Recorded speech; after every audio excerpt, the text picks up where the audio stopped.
கர்த்தராகிய இயேசு கிறிஸ்து நல்லவர். கர்த்தருடைய பரிசுத்த நாமத்துக்கு மகிமை உண்டாகட்டும். 2026 வருஷத்தினுடைய ஜீவவாசல் ஜெப வீட்டினுடைய வாக்குத்தத்தம் ஏசாயா தீர்க்கதரிசியின் புத்தகம் 33வது அதிகாரம் 21, 22 நாம் முதல்ல வாசிக்கலாம். அதை மகிமையுள்ள கர்த்தர் அங்கே நமக்கு மகா விசாலமான நதிகளும் ஆறுகளும் உள்ள ஸ்தலம் போல் இருப்பார். வலிக்கிற படகு அங்கே ஓடுவதும் இல்லை, பெரிய கப்பல் அங்கே கடந்து வருவதும் இல்லை. கர்த்தர் நம்முடைய நியாயாதிபதி, கர்த்தர் நம்முடைய நியாயப்பிரமாணிகர், கர்த்தர் நம்முடைய ராஜா, அவர் நம்மை ரட்சிப்பார். அதை அப்படியே தொடர்ந்து வாசிக்கும் போது 23, 24 வாசிங்க. உன் கயிறுகள் தளர்ந்து போம், பாய்மரத்தை கெட்டிப்படுத்தவும் பாயை விரிக்கவும் கூடாமற் போம். அப்பொழுது திரளான கொள்ளை பொருள் பங்கிடப்படும், சப்பானிகளும் கொள்ளையாடுவார்கள். வியாதிப்பட்டிருக்கிறேன் என்று நகரவாசிகள் சொல்வதில்லை, அதில் வாசமாயிருக்கிற ஜனத்தின் அக்கிரமம் மன்னிக்கப்பட்டிருக்கும். சரி, கர்த்தர் நல்லவர். நல்லா கவனிங்க. 21வது வசனத்தில் மகிமையுள்ள கர்த்தர் அங்கே நமக்கு மகா விசாலமான நதிகளும் ஆறுகளும் உள்ள ஸ்தலம் போல் இருப்பார். முதல்ல இந்த வசனத்தை நாம் புரிந்து கொள்ள வேண்டுமேயானால் இது மிகப்பெரிய ஒரு ஆச்சரியமான, ஒரு அதிசயமான, ஒரு வியக்கத்தக்க, ஒரு பிரமிக்கத்தக்க, ஒரு பிரம்மாண்டமான, ஒரு மகிமையுள்ள ஒரு வாக்குத்தத்தம். நமது ஆண்டவராகிய இயேசு கிறிஸ்து, நமது கர்த்தர், மகிமையின் கர்த்தர் அங்கே நமக்கு மகா விசாலமான நதிகளும் ஆறுகளும் உள்ள ஸ்தலம் போல் இருப்பார். இஸ்ரவேல் ஜனங்களுக்கு நல்லா தெரியும் இந்த வாக்குத்தத்தம் ஒரு பயங்கர மகிமையானதுன்னு சொல்லி. ஏன் அப்படின்னா இஸ்ரவேலில் நதிகள் கிடையாது. ஆமென். இஸ்ரவேலில் என்ன கிடையாது? நதிகளும் கிடையாது, ஆறுகளும் கிடையாது. அப்போ யோர்தான் நதி போதே, அந்த யோர்தான் நதி இஸ்ரவேலுடைய பார்டர். அது அந்த யோர்தான் நதி யோர்தான் என்று சொன்னால் அது மரணம் என்று பொருள். அதிலிருந்து ஒரு சில கிளை நதிகள் போகும். ஆனால் அது இஸ்ரவேலை ஒருபோதும் செழிப்பாக்குவது இல்லை. ஆனால் மகிமையுள்ள கர்த்தர் அங்கே நமக்கு மகா விசாலமான நதிகளும் ஆறுகளும் உள்ள ஸ்தலம் போல் இருப்பார். இந்த சத்தியத்தின்படி தேவன் நமக்கு என்ன கொடுக்கிறார் என்றால் மகிமையின் மேல் மகிமை. அது மகா விசாலம், மகா விசாலம், மகிமையின் மேல் மகிமை என்கின்ற அந்த வாக்குத்தத்தத்தை எனக்கு தேவன் நமக்கு கொடுக்கிறார். அது மகா விசாலம் என்கின்ற மகிமைக்குள்ளே தேவன் நமக்கு கொடுக்கிறார். மகிமையுள்ள கர்த்தர் அங்கே என்று இங்கே வேதம் நமக்கு சொல்லுகிறது.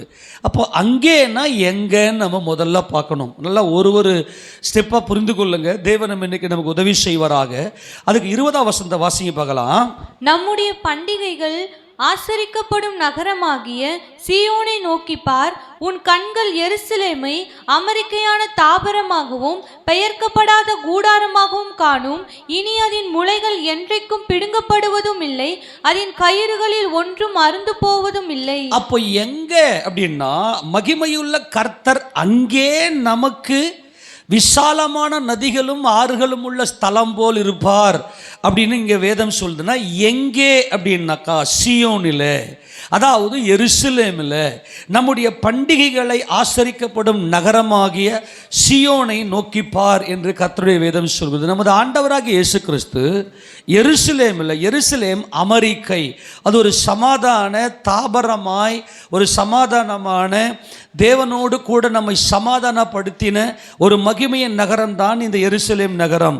உன் கண்கள் எருசலேமை அமெரிக்கையான தாபரம், தாபரம் என்று சொன்னால் வாழுகிற இடம், அது பெயர்க்கக்கூடாத கூடாரமாக நமது ஆண்டவராகிய இயேசு கிறிஸ்து கல்வாரி சிலுவையில், அந்த கோர சிலுவையில் அவர் ஆணி அடிக்கப்பட்டு தேவனுக்கு சத்துருக்களாய் இருந்த நம்மை அவருடைய மரணத்தினாலே அவரோடு கூட ஒப்புரவாக்கி பெயர்க்கக்கூடாத கூடாரமாகவும், அதனுடைய முளைகள் என்று சொன்னால் ஆணிகள் பிடுங்கக்கூடாததுமாய், அதன் கயிறுகள் ஒன்றும் அருந்து போவதும் இல்லை என்று இங்கே வேதம் நமக்கு சொல்லுது. இந்த முளைகள் என்றால் ஆணிகள், கயிறு என்று சொன்னால் சிலுவையில் அங்கே ஆணி அடித்து ரோமர்கள் அவர்களை தண்டிக்கும் போது என்ன செய்வாங்கன்னா கையில் ஆணி அடிச்சுட்டு அந்த பாடி வெயிட்டில் தாங்கக்கூடாதபடி அங்கே கயிறு கட்டுவாங்க. எப்பவுமே வசனத்தை முதல்ல எழுத்தின்படி நல்லா புரிஞ்சுக்கினா தான் அதனுடைய ஆவிக்குரிய அர்த்தங்கள் என்னன்னு நமக்கு நல்லா தெரியும்.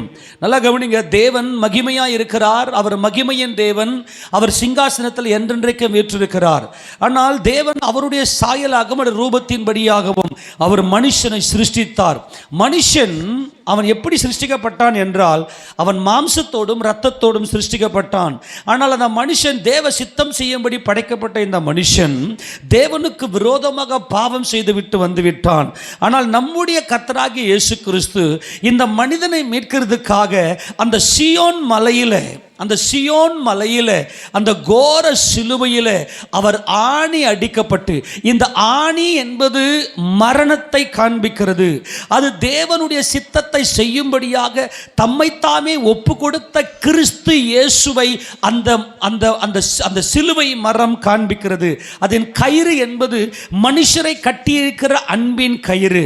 நமது கர்த்தராகிய இயேசு கிறிஸ்து பகையை சிலுவையினாலே கொன்று தேவனுக்கும் நமக்கும் ஒரு சமாதானத்தை உண்டாக்கிவிட்டார். எல்லா கரங்களுடைய ஆமென் சொல்லாமா? அதனால கர்த்தர் என்ன செய்தார் என்றால் தம்முடைய பிள்ளையாகிய கர்த்தராகிய இயேசு கிறிஸ்துவை, மகிமையின் கர்த்தரை அவர் 3வது நாளிலே உயிரோடு எழுப்பி அவரை மகிமைப்படுத்தி தம்முடைய சிங்காசனத்தின் வலது பாரசத்தில் அவர் உட்கார வைத்தார். அப்போஸ்தலர் நடபடிகளின் புத்தகம் 3ஆம் அதிகாரம் 13வது வசனத்தை நாம் வாசிக்கும் போது அப்போஸ்தலர் 3:13 வாசிக்கலாம். ஆபிரகாம் ஈசாக்கு யாக்கோபு என்பவருடைய தேவனாகிய நம்முடைய பிதாக்களின் தேவன் தம்முடைய பிள்ளையாகிய இயேசுவை மகிமைப்படுத்தினார். அல்லேலூயா சொல்லுவோமா? நல்லா கவனிங்க, மகிமையுள்ள கர்த்தர் அப்படின்னா யாருன்னா, அங்கே ஏசாயா தீர்க்கதரிசன புத்தகத்தில் சொல்லப்பட்டிருக்கிறது என்னன்னா, மகிமையுள்ள கர்த்தர் அங்கே நமக்கு மகா விசாலமான நதிகளும் ஆறுகளும் உள்ள ஸ்தலம் போல அங்கே இருப்பார் என்று நமக்கு சத்திய வேதம் நமக்கு சொல்கிறது. ஆக மகிமையுள்ள கர்த்தர் அங்கே யார் என்றால் அவர் ஆபிரகாமின் தேவனும் ஈசாக்கின் தேவனும் யாக்கோபின் தேவனும் ஆகிய நம்முடைய பிதாக்களின் தேவனாய் இருக்கிறார். அவர்தான் நமது கர்த்தராகிய இயேசு கிறிஸ்து. அவர் தம்முடைய பிள்ளையாகிய இயேசுவை அவர் என்ன செய்தாராம்? மகிமைப்படுத்தினாராம். அவரை நீங்கள் என்ன பண்ணீங்க? ஒப்பு கொடுத்தீர்கள். பிலாத்து அவரை விடுதலையாக்க தீர்மானித்த போது அவனுக்கு முன்பாக அவரை மறுதலித்தீர்கள். பரிசுத்தமும் நீதியும் உள்ளவர். நல்லா கவனிக்கணும், இதுதான் மகிமையின் கர்த்தருடைய ரகசியம். அவர் பரிசுத்தமும் நீதியும் உள்ளவர். எல்லாம் கரங்களை ஆமென் சொல்லாமா?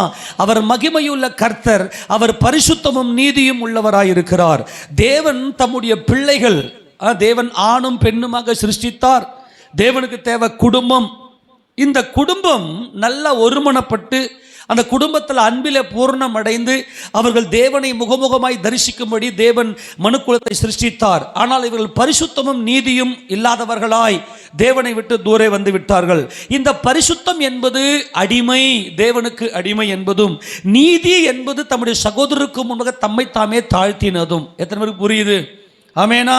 அப்ப நமது ஆண்டவராகிய இயேசு கிறிஸ்து பிதாவாகிய தேவ சித்தம் செய்த அவர் ஒரு அடிமையாக பிதாவாகிய தேவனுடைய தாசனாக தம்மை ஒப்பு கொடுத்தார். அவர் நீதி உள்ளவராக தம்முடைய சகோதரருக்காக அவர் ஜீவாதிபதியாய் உலகத்தின் பாவத்தை அவர் சுமந்து தீர்த்தார். தொடர்ந்து வாசிக்கும் போது 15 வசனத்தை வாசிக்க பார்க்கலாம். ஜீவாதிபதியை கொலை செய்தீர்கள், அவரை தேவன் மரித்தோரிலிருந்து எழுப்பினார், அதற்கு நாங்கள் சாட்சிகளாய் இருக்கிறோம். கரங்களை தட்டி மகிமையின் கர்த்தருக்கு நல்லா மகிமை செலுத்துவோமா? அவர் மகிமையின் கர்த்தராகிய தேவாதி தேவனாய் இருக்கிறார். அன்பான தேவஜனமே, இஸ்ரவேலுக்கு இருக்கக்கூடிய ஒரு செழிப்பு, அது பாலும் தேனும் ஓடுகிற தேசம்தான்.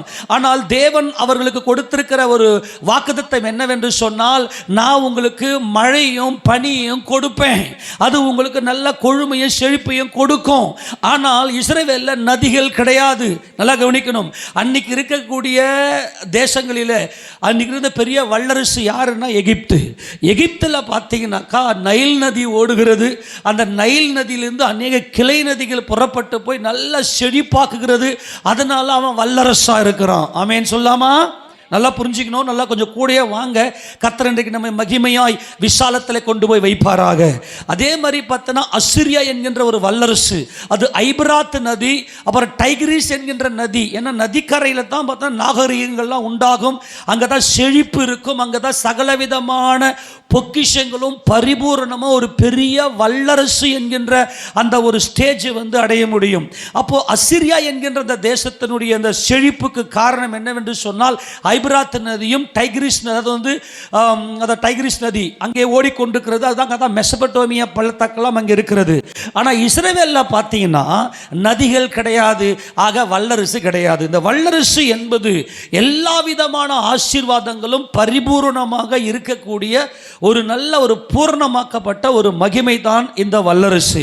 ஆனால் நமது ஆண்டவராகிய இயேசு கிறிஸ்து இஸ்ரவேலுக்கு தேவன் கொடுத்த வாக்குத்தத்தம் என்ன அப்படின்னா, இந்த சியோன் மலையில, இந்த எருசலேமில் ஒரு நதி வரும். நல்லா கவனிக்கணும். தேவன் கொடுத்த வாக்குத்தத்தமே என்னன்னா, இந்த எருசலேமில், தேவனுடைய நகரத்தில், தேவன் தெரிந்து கொண்ட சியோனில் அங்கே நதிகள் ஓடும், அங்கே ஆறுகள் ஓடும். அந்த நதியும் அந்த ஆறும் யார் என்றால் மகிமையின் கர்த்தரால். சொல்லுவோமா, இந்த மகிமையின் கர்த்தரண்டிலே நீ வந்துட்டேன்னா உன் வாழ்க்கை விசாலம். ஆமென். உன் வாழ்க்கை மகிமையின் விசாலமாக இருக்கும். இந்த விசாலத்தில் தேவன் நம்மை கொண்டு போய் நிறுத்துறதுக்கு முன்னாடி முதல்ல இதனுடைய பேக்ரவுண்டை நல்லா ஒன்று ஒன்றா நம்ம பார்த்தலாம். முதல்ல இஸ்ரவேலுக்கு ஆண்டவர் என்ன வாக்குத்தத்தம் கொடுத்தாருன்னா, அது மழை தண்ணீரை குடிக்கிற தேசம். மறுபடியும் அந்த வசனங்கள்லாம் பார்க்கலாம். உபாகமத்தின் புத்தகம் 11வது அதிகாரத்தில் அந்த இஸ்ரவேல் ஜனங்களுக்கு தம்முடைய வாக்குத்தத்தத்தை எப்படி கொடுக்கிறார் அப்படின்னா, நீ எகிப்தில் இருந்தது போல அல்ல. அந்த வசனத்தை வாசிங்கன்னா 10ஆம் வசனம், 11:10 உபாகமம். நீ சுதந்தரிக்க போகிற தேசம் நீ விட்டு வந்த எகிப்து தேசத்தை போல் இராது. அங்கே நீ விதையை விதித்து கீரை தோட்டத்திற்கு நீர் பாய்ச்சுகிறது போல உன் காலால் நீர் பாய்ச்சி வந்தாய். நீங்கள் சுதந்தரிக்க போகிற தேசமோ மலைகளும் பள்ளத்தாக்குகளும் உள்ள தேசம், அது வானத்தின் மழை தண்ணீரை அதுல நதி கிடையாது. அல்லேலூயா. நல்லா மைண்ட்ல வச்சுங்க. எருசலேம்ல என்ன கிடையாது, ஆனால் ஒரு நதி உண்டு. ஆமெனா. அது என்னை செழிப்பாக்குகிற நதி, அது என்னை விசாலத்தில் கொண்டு போய் நிறுத்துகிற நதி. இதுதான் கான்செப்ட். நல்லா மைண்டில் வச்சுங்கன்னா, இப்போ என்ன சொல்றாருன்னா, அது வானத்தின் மழை நீரை குடிக்கிற தேசம். மறுபடியும் 11 வாசிக்க பார்க்கலாம். நீங்கள் சுதந்தரிக்க போகிற தேசமோ மலைகளும் பள்ளத்தாக்குகளும் உள்ள தேசம், அது வானத்தின் மழை தண்ணீரை குடிக்கும் தேசம். நல்லா மைண்ட்ல வச்சுங்க. தேவன் உலக தோற்றத்துக்கு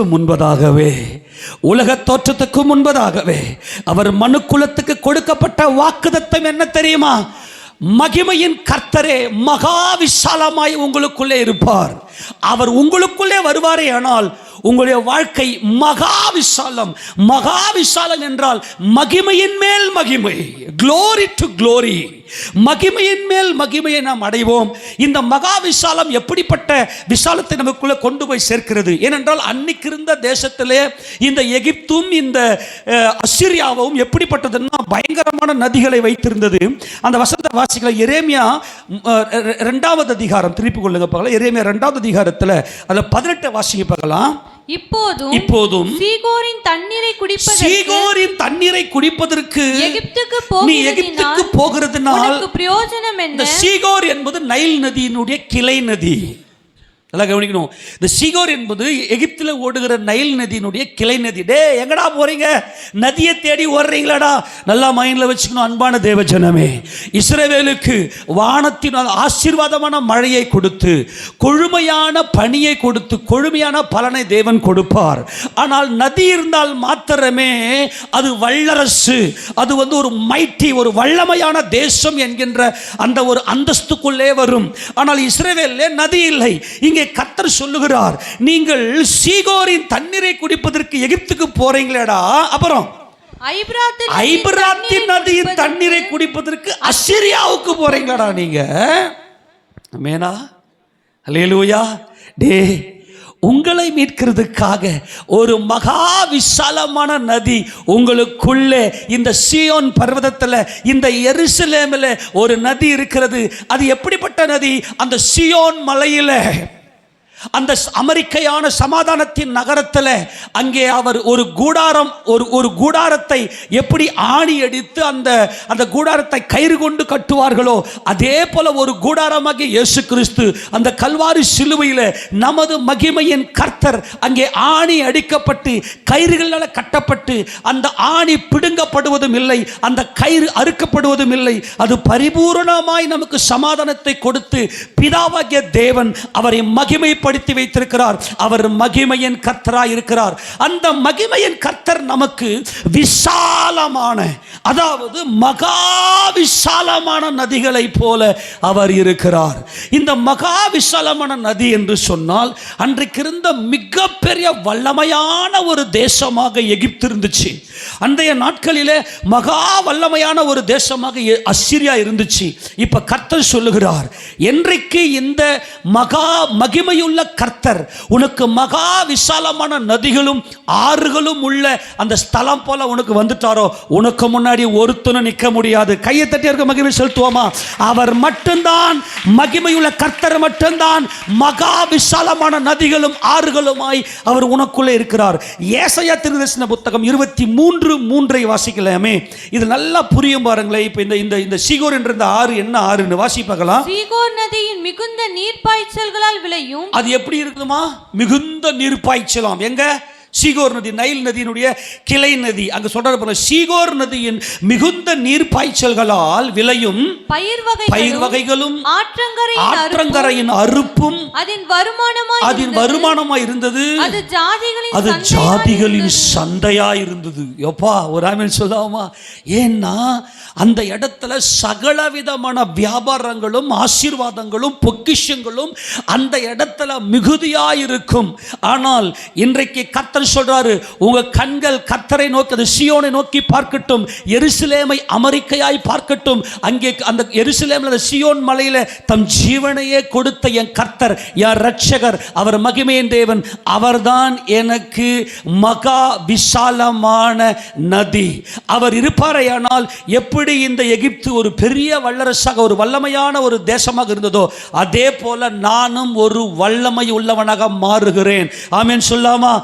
யாரெல்லாம் இயேசு கிறிஸ்துவே அந்த மகிமையின் கர்த்தரே, என் பிதாவாகிய தேவனால் மகிமைப்படுத்தப்பட்ட, என் பிதாவாகிய தேவனால் உயர்த்தப்பட்ட, என் பிதாவாகிய தேவனால் ஆவியின் சரீரத்தை பெற்றுக்கொண்டு பிதாவாகிய தேவனுடைய சிங்காசனத்தில் உட்கார்ந்திருக்கிற இயேசு கிறிஸ்துவே என் மகிமையின் கர்த்தர் என்று விசுவாசிக்கிறீர்களோ, அவர்கள் உங்க வாழ்க்கையில மகா விசாலமான ஆறுகளும் நதிகளும் இருக்கக்கூடிய அந்த ஸ்தலம் போல் இருப்பார்.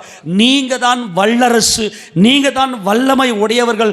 உங்களுக்கு முன்பதாக எந்த ஒரு சத்துருவும் நிற்க முடியாது. ஆமென் சொல்லுவோமா? அங்கே வலிக்கிற படவும் பெரிய கப்பல்களும் ஓடாது. நல்லா கவனிங்க. இப்போ மறுபடியும் வாசிப்பகலாம்.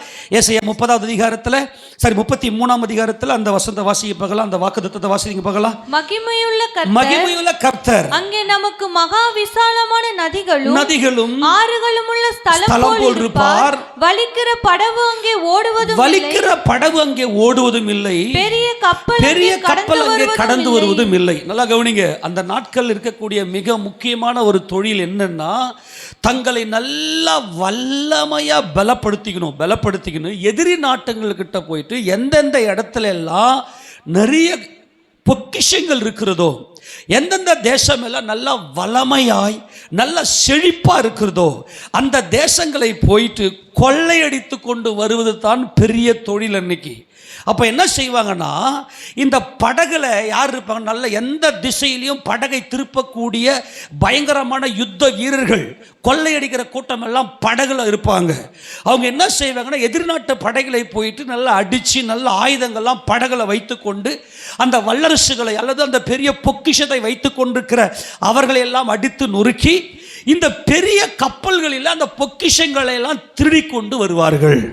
இப்ப கர்த்தர் என்ன சொல்றாருன்னா, எகிப்து ஒரு பெரிய வல்லரசு, அசீரியா ஒரு பெரிய வல்லரசு. அவர்கள் அங்கே நதி கரையிலே அவர்கள் தங்களுடைய தேசத்துடைய செழிப்பை வைத்திருக்கிறார்கள். இஸ்ரவேல் ஜனமே, நான் தான் உங்களுக்கு இந்த சியோன் மலையில், இந்த சியோன் பர்வதத்தில், இந்த எருசலேமில் உங்களுக்கு மகா விஸ்தாரமான நதிகளும் ஆறுகளும் உள்ள ஸ்தலமாய் நான் இருக்கிறேன். உங்களுக்கு கொடுக்கக்கூடிய பொக்கிஷம், உனக்கு கொடுக்கக்கூடிய இந்த ஆசீர்வாதம், நீ ஒரு பெரிய வல்லமை உடையவனாய் சகலவிதமான ஆசீர்வாதங்களும், கையை தட்டி மகிமை செலுத்துவோமா, சகலவிதமான ஆசீர்வாதங்களும், பரிபூரணமான ஆசீர்வாதம் பிதாவாகிய தேவன் உங்களை குறித்து உங்க வாழ்க்கையில என்ன சித்தம் கொண்டாரோ அந்த சகலவிதமான ஆசீர்வாதங்களும் உங்க வாழ்க்கையில பரிபூரணமாய் பூரணமாய் நிலைத்திருக்கும். ஆனா உங்களை கொள்ளையடிக்கும்படிக்கு எந்த படகோ எந்த பெரிய கப்பலோ உன்கிட்ட வர முடியாது. அப்பன சத்துருவே உனக்கு இல்லை. கையெழுத்தி மகிமை செலுத்துங்களேன். உன்னுடைய விசாலமான இந்த மகிமையான இந்த வாழ்க்கைக்கு முன்பதாக எந்த சத்துருவும் உனக்கு முன்னாடி நிற்க முடியாது. ஆமென் சொல்லுங்க பார்க்கலாம். அந்த ஃபேனை கொஞ்சம் திருப்படா. எப்படி நல்ல கவனிங்க. சாலமோன் ராஜாவுக்கு நல்ல கவனிங்க. சாலமோன் ராஜாவுக்கு வருஷத்துக்கு, அதாவது 3 வருஷத்துக்கு ஒரு தரம் ஓப்பீரிலிருந்து பெரிய பெரிய வாசனை மரங்கள், அப்புறம் அந்த ஓப்பீரின் தங்கம், இதையெல்லாம் கொண்டு வரும்படி பெரிய பெரிய கப்பல்கள் போச்சு. அந்த கப்பலில் சரக்குகள், இந்த கொள்ளை பொருள்கள், சகலவிதமான ஆசீர்வாதத்தையும் இருக்கக்கூடிய அந்த கப்பல்கள், பெரிய கப்பல்களை கூட்டின்னு போவாங்க. அதே சமயம் அங்கே அந்த வலிக்கிற அந்த படவு என்பது, அங்கே பயங்கரமான யுத்த வீரர்கள் அங்கே இருப்பாங்க. இப்போ கர்த்தர் சொல்லுகிறார், சீயோனே எருசலேமே, நான் உனக்கு மகா விஸ்தாரமான நதிகளும் ஆறுகளும் உள்ள ஸ்தலம் போல் இருப்பேன். சகலவிதமான ஆசீர்வாதங்களும், சகலவிதமான பொன்னும் பொருளும், எல்லா விதமான செழிப்பும் கொழுமையும், நல்ல கவனி, வானத்து மழை நீரை குடித்து விட்டு வானத்து பனியை நீங்கள் பெற்றுக்கொண்டு வெறும் கோதுமை, திராட்சரசம், அப்புறம் மாதுளை இது மட்டும் வைத்துக்கொண்டு அல்ல, சகலவிதமான வியாபாரங்களும் நடந்து எல்லா விதமான ஆசீர்வாதம், உலகத்தில் இருக்கிற எல்லா நாடுகளோடும் அந்த வல்லரசோடு கூட தொடர்பு கொண்டு எல்லா நாகரிகங்களும், எல்லா தேசத்திலும் இருக்கக்கூடிய எல்லா விதமான பொருட்களும் அங்கே காணப்படும். உண்மையா இல்லையா? ஆமென் சொல்லாமா? இப்போ அமெரிக்க தேசத்தை நீங்கள் எடுத்துக்கிட்டீங்கன்னாக்கா, அமெரிக்க தேசம் இன்னைக்கு உலக வல்லரசாக இருக்குது. பல தேசங்களில் இருக்கக்கூடிய எல்லாருடைய வியாபார சந்தையாக அது இருக்கிறதுனால எல்லா தேசத்தினுடைய செழிப்பும் அங்கே இருக்கும். அதே மாதிரி கர்த்தர் இங்கே சொல்றாரு, நான் உங்களுக்கு அப்படிப்பட்ட மகா விசாலமான நதிகள் உள்ள ஆறுகளும் ஸ்தலங்களும் உள்ள அந்த ஸ்தலம் போல, நதிகளும் ஆறுகளும் உள்ள ஸ்தலம் போல் நான் இருக்கிறேன். அதனால உனக்கு எல்லா உலகத்தில் இருக்கிற எல்லாரோடும் தொடர்பு ஏற்பட்டு சகலவிதமான ஆசீர்வாதங்களும் உன் மேல வந்து இறங்கும். நல்லா கவனிக்கணும். ஏன் நமக்கு இந்த ஆசீர்வாதங்கள் நமக்கு தேவை அப்படின்னா, நமது ஆண்டவராகிய கர்த்தர் இந்த ஆதாமையும் ஏவாளையும் ஆசீர்வதித்து, நீங்கள் பலுகி பெருகி பூமியை ஆண்டு கொள்ளுங்கள், நிரப்புங்கள் என்று சொல்லி கர்த்தர் இங்கே ஆசீர்வாதத்தை கொடுத்தார். ஆனால் மனுஷன் ஆளுகை செய்வதற்கு முன்னாடி அடிமையாகி போயிட்டான். ஆக இந்த ஆதாம் இழந்து போனதை நமது கர்த்தராகிய இயேசு கிறிஸ்து மறுபடியும் நமக்கு திரும்ப கொடுக்கிறார். இந்த உலகத்தில் எல்லாவற்றையும் வைத்துக்கொண்டு நம்ம சகலவித ஆசீர்வாதங்களோடு தேவ சித்தத்தை நிறைவேற்றும்படியாக நம்ம மறுபடியும் திருப்பிக் கொள்ள வேண்டும். இந்த பூமியில் இருக்கக்கூடிய ஆசீர்வாதத்தை திருப்பிக் கொள்ள வேண்டும். அது இம்மைக்கும் நமக்கு மகிமையாய் கொண்டு போகும். அதுதான் நம்முடைய கர்த்தர். இப்போ அந்த வசனங்களை உங்களுக்கு வாசிக்கும் போது உங்களுக்கு நல்லா புரியும். 1 ராஜாக்களின் புத்தகம் திருப்பிக் கொள்ளுங்க பார்க்கலாம். 1 ராஜாக்களின் புத்தகத்தில் அங்கே 10ஆம் அதிகாரம் திருப்பிக் கொள்ளுங்க. 10ஆம் அதிகாரம் 11ஆம் வசனத்தை வாசிங்க. அங்கே எப்படிப்பட்ட கப்பல்கள் அங்க போகுது பாருங்களேன். ஓப்பீரில் இருந்து பொன்னை கொண்டு வருகிற ஈராமின் கப்பல்களும், இந்த கப்பல் தான் பெரிய கப்பல். ஏன்னாக்கா இது என்ன செய்யும்? எருசலேமில் இருந்து ஓப்பீருக்கு வருகிறது. ஏன்? அங்க என்ன பண்ணு பாருங்க, வாசி பார்க்கலாம். ஓப்பீரில் இருந்து மிகுந்த வாசனை மரங்களையும், மிகுந்த வாசனை மரம் ரத்தினங்களையும் கொண்டு வந்தது. அந்த வாசனை மரங்களால் ராஜா கர்த்தருடைய ஆலயத்திற்கும் ராஜா அரமனைக்கும் 3 கால்களையும், சங்கீதக்காரருக்கு சுரமண்டலங்களையும் தம்புருக்களையும் உண்டாக்கினான். அப்படிப்பட்ட வாசனை மரங்கள் பிற்பாடு வந்ததும் இல்லை, இந்நாள் வரைக்கும் காணப்படவும் இல்லை. சரி, இந்த பெரிய கப்பல் எங்க போகுது? இன்னொரு தேசத்தில் இருக்கக்கூடிய, அந்த தேசத்தில் இருக்கக்கூடிய எல்லாவற்றையும் இவங்க வந்து முறையா இவங்க வியாபாரம் பண்ணி அந்த பொண்ணு, அந்த வாசனை மரங்கள், இவைகள் எல்லாம் ஊன்று கால்கள், இவைகள் எல்லாம் என்ன செய்கிறாங்க அப்படின்னா இவங்க வாங்கிக்கின்னு வர்றாங்க. ஆக்சுவலாக என்ன நடக்கும்னாக்கா அங்கே கொள்ளை நடக்கும். எப்படிப்பட்ட கொள்ளை நடக்கும்னா அந்த நாட்களில் கொள்ளையர்கள் வருவார்கள். கொள்ளைகள் வந்து உள்ளே புகுந்து எல்லா தேசத்தில் இருக்கக்கூடிய அந்த எல்லா செழிப்பையும் அள்ளி கொண்டு போவார்கள். ஆனால் இங்கே கர்த்தர் சொல்றார், உன் செழிப்பை அள்ளுவதற்கு சத்துருவே கிடையாது. எடுத்து வாசிக்க பார்க்கலாம். இன்னொரு வசனமும் எசேக்கியேல் தீர்க்கதரிசி புத்தகத்தில் 27ஆம் அதிகாரத்தில் இந்த படகுக்காரங்க என்ன செய்வாங்க பாருங்களேன். தண்டு வலிக்கிறவர்கள். 26வது வசனத்தை வாசிக்க பார்க்கலாம். தண்டு வலிக்கிறவர்கள் ஆழமான தண்ணீர்களில் உன்னை வலித்து கொண்டு போனார்கள். நடு சமுத்திரத்திலே கொண்டற்காற்று உன்னை உடைத்து போட்டது. நீ நாசமடையும் நாளிலே உன் ஆஸ்தியோடும் உன் சந்தைகளோடும். நல்லா கவனிங்க, இதெல்லாம் எங்க நடக்கும்? நல்ல மகா செழிப்பா இருக்கக்கூடிய அந்த தேசத்துல உன் சந்தை, உன் ஆஸ்தி, உன் தொழில்துறையோடும் கூட உன் கப்பலாட்களும் உன் மாலுமிகளும் உன்னில் கம்பத்து பார்க்கிறவர்களும் உன் வியாபாரிகளும் உன்னில் உள்ள எல்லா யுத்த வீரரும் உன் நடுவில் இருக்கிற எல்லா கூட்டத்தாரும் நடு சமுத்திரத்திலே விழுவார்கள். உன் மாலுமிகள் ஓலமிடும் சத்தத்தினால் சுற்றுப்புறங்கள் அதிரும். தண்டு வலிக்கிற யாவரும் கப்பலாட்களும் கடல் மாலுமிகள் அனைவரும் தங்கள் கப்பல்களை விட்டு இறங்கி கரையிலே. நல்லா கவனிங்க. இப்ப கர்த்தருக்கு என்ன சொல்றாருன்னா, இந்த யுத்த வீரர், புரிதா இல்லையா, இந்த படகுல இந்த யுத்த வீரர் என்ன செய்வாங்கன்னா தங்கள் மனம் போன போக்குல போய் அந்த படகை எப்படினாலும் திருப்பி அந்த அளவுக்கு திருப்பக்கூடிய அளவுக்கு சுக்கான்லாம் இல்லை. இவங்களே திருப்பி போய் யுத்தம் பண்ணி அந்த எதிரி நாட்டு படைகளை அவர்கள் சில கொள்ளையடித்து பெரிய கப்பல்களில் இந்த கொள்ளைகள் எல்லாம் வாரிக்கொண்டு வருவார்கள். இப்ப கர்த்தர் என்ன சொல்லுகிறார் என்றால், நான் சொல்றேன், கர்த்தர் சொல்றார், நான் மகிமையின் கர்த்தர். ஆமென் சொல்லாமா? இதெல்லாம் மாம்சத்தோடும் ரத்தத்தோடும் இருக்கக்கூடிய ராஜ்யங்கள். இவர்களை இன்னொரு ராஜ்யம் போய் ஜெயங்கொண்டு எல்லா விதமான ஆசீர்வாதங்களை கொள்ளையடித்து கொண்டு வருவார்கள். ஆனால் உங்களுக்கு இருக்கக்கூடிய இந்த நதிகளும் ஆறுகளும் உள்ள ஸ்தலம் போல் இருக்கிற உன் கர்த்தர், அவர் மகிமையின் கர்த்தர். அவர் மரித்தோரிலிருந்து 3வது நாளில் உயிரோடு எழுந்த மகிமையின் கர்த்தர். அவரை இரட்சகராக தொழுது கொண்டு வருகிற உங்களுடைய பொக்கிஷங்களை, உங்களுடைய ஆசீர்வாதங்களை கர்த்தர் ஒருபோதும் கொள்ளையடிப்பதற்கு விடுவதில்லை. எல்லாம் பரிபூர்ணமாக இருக்கும், சத்துருவே இல்லை. ஆமென் சொல்லாமா?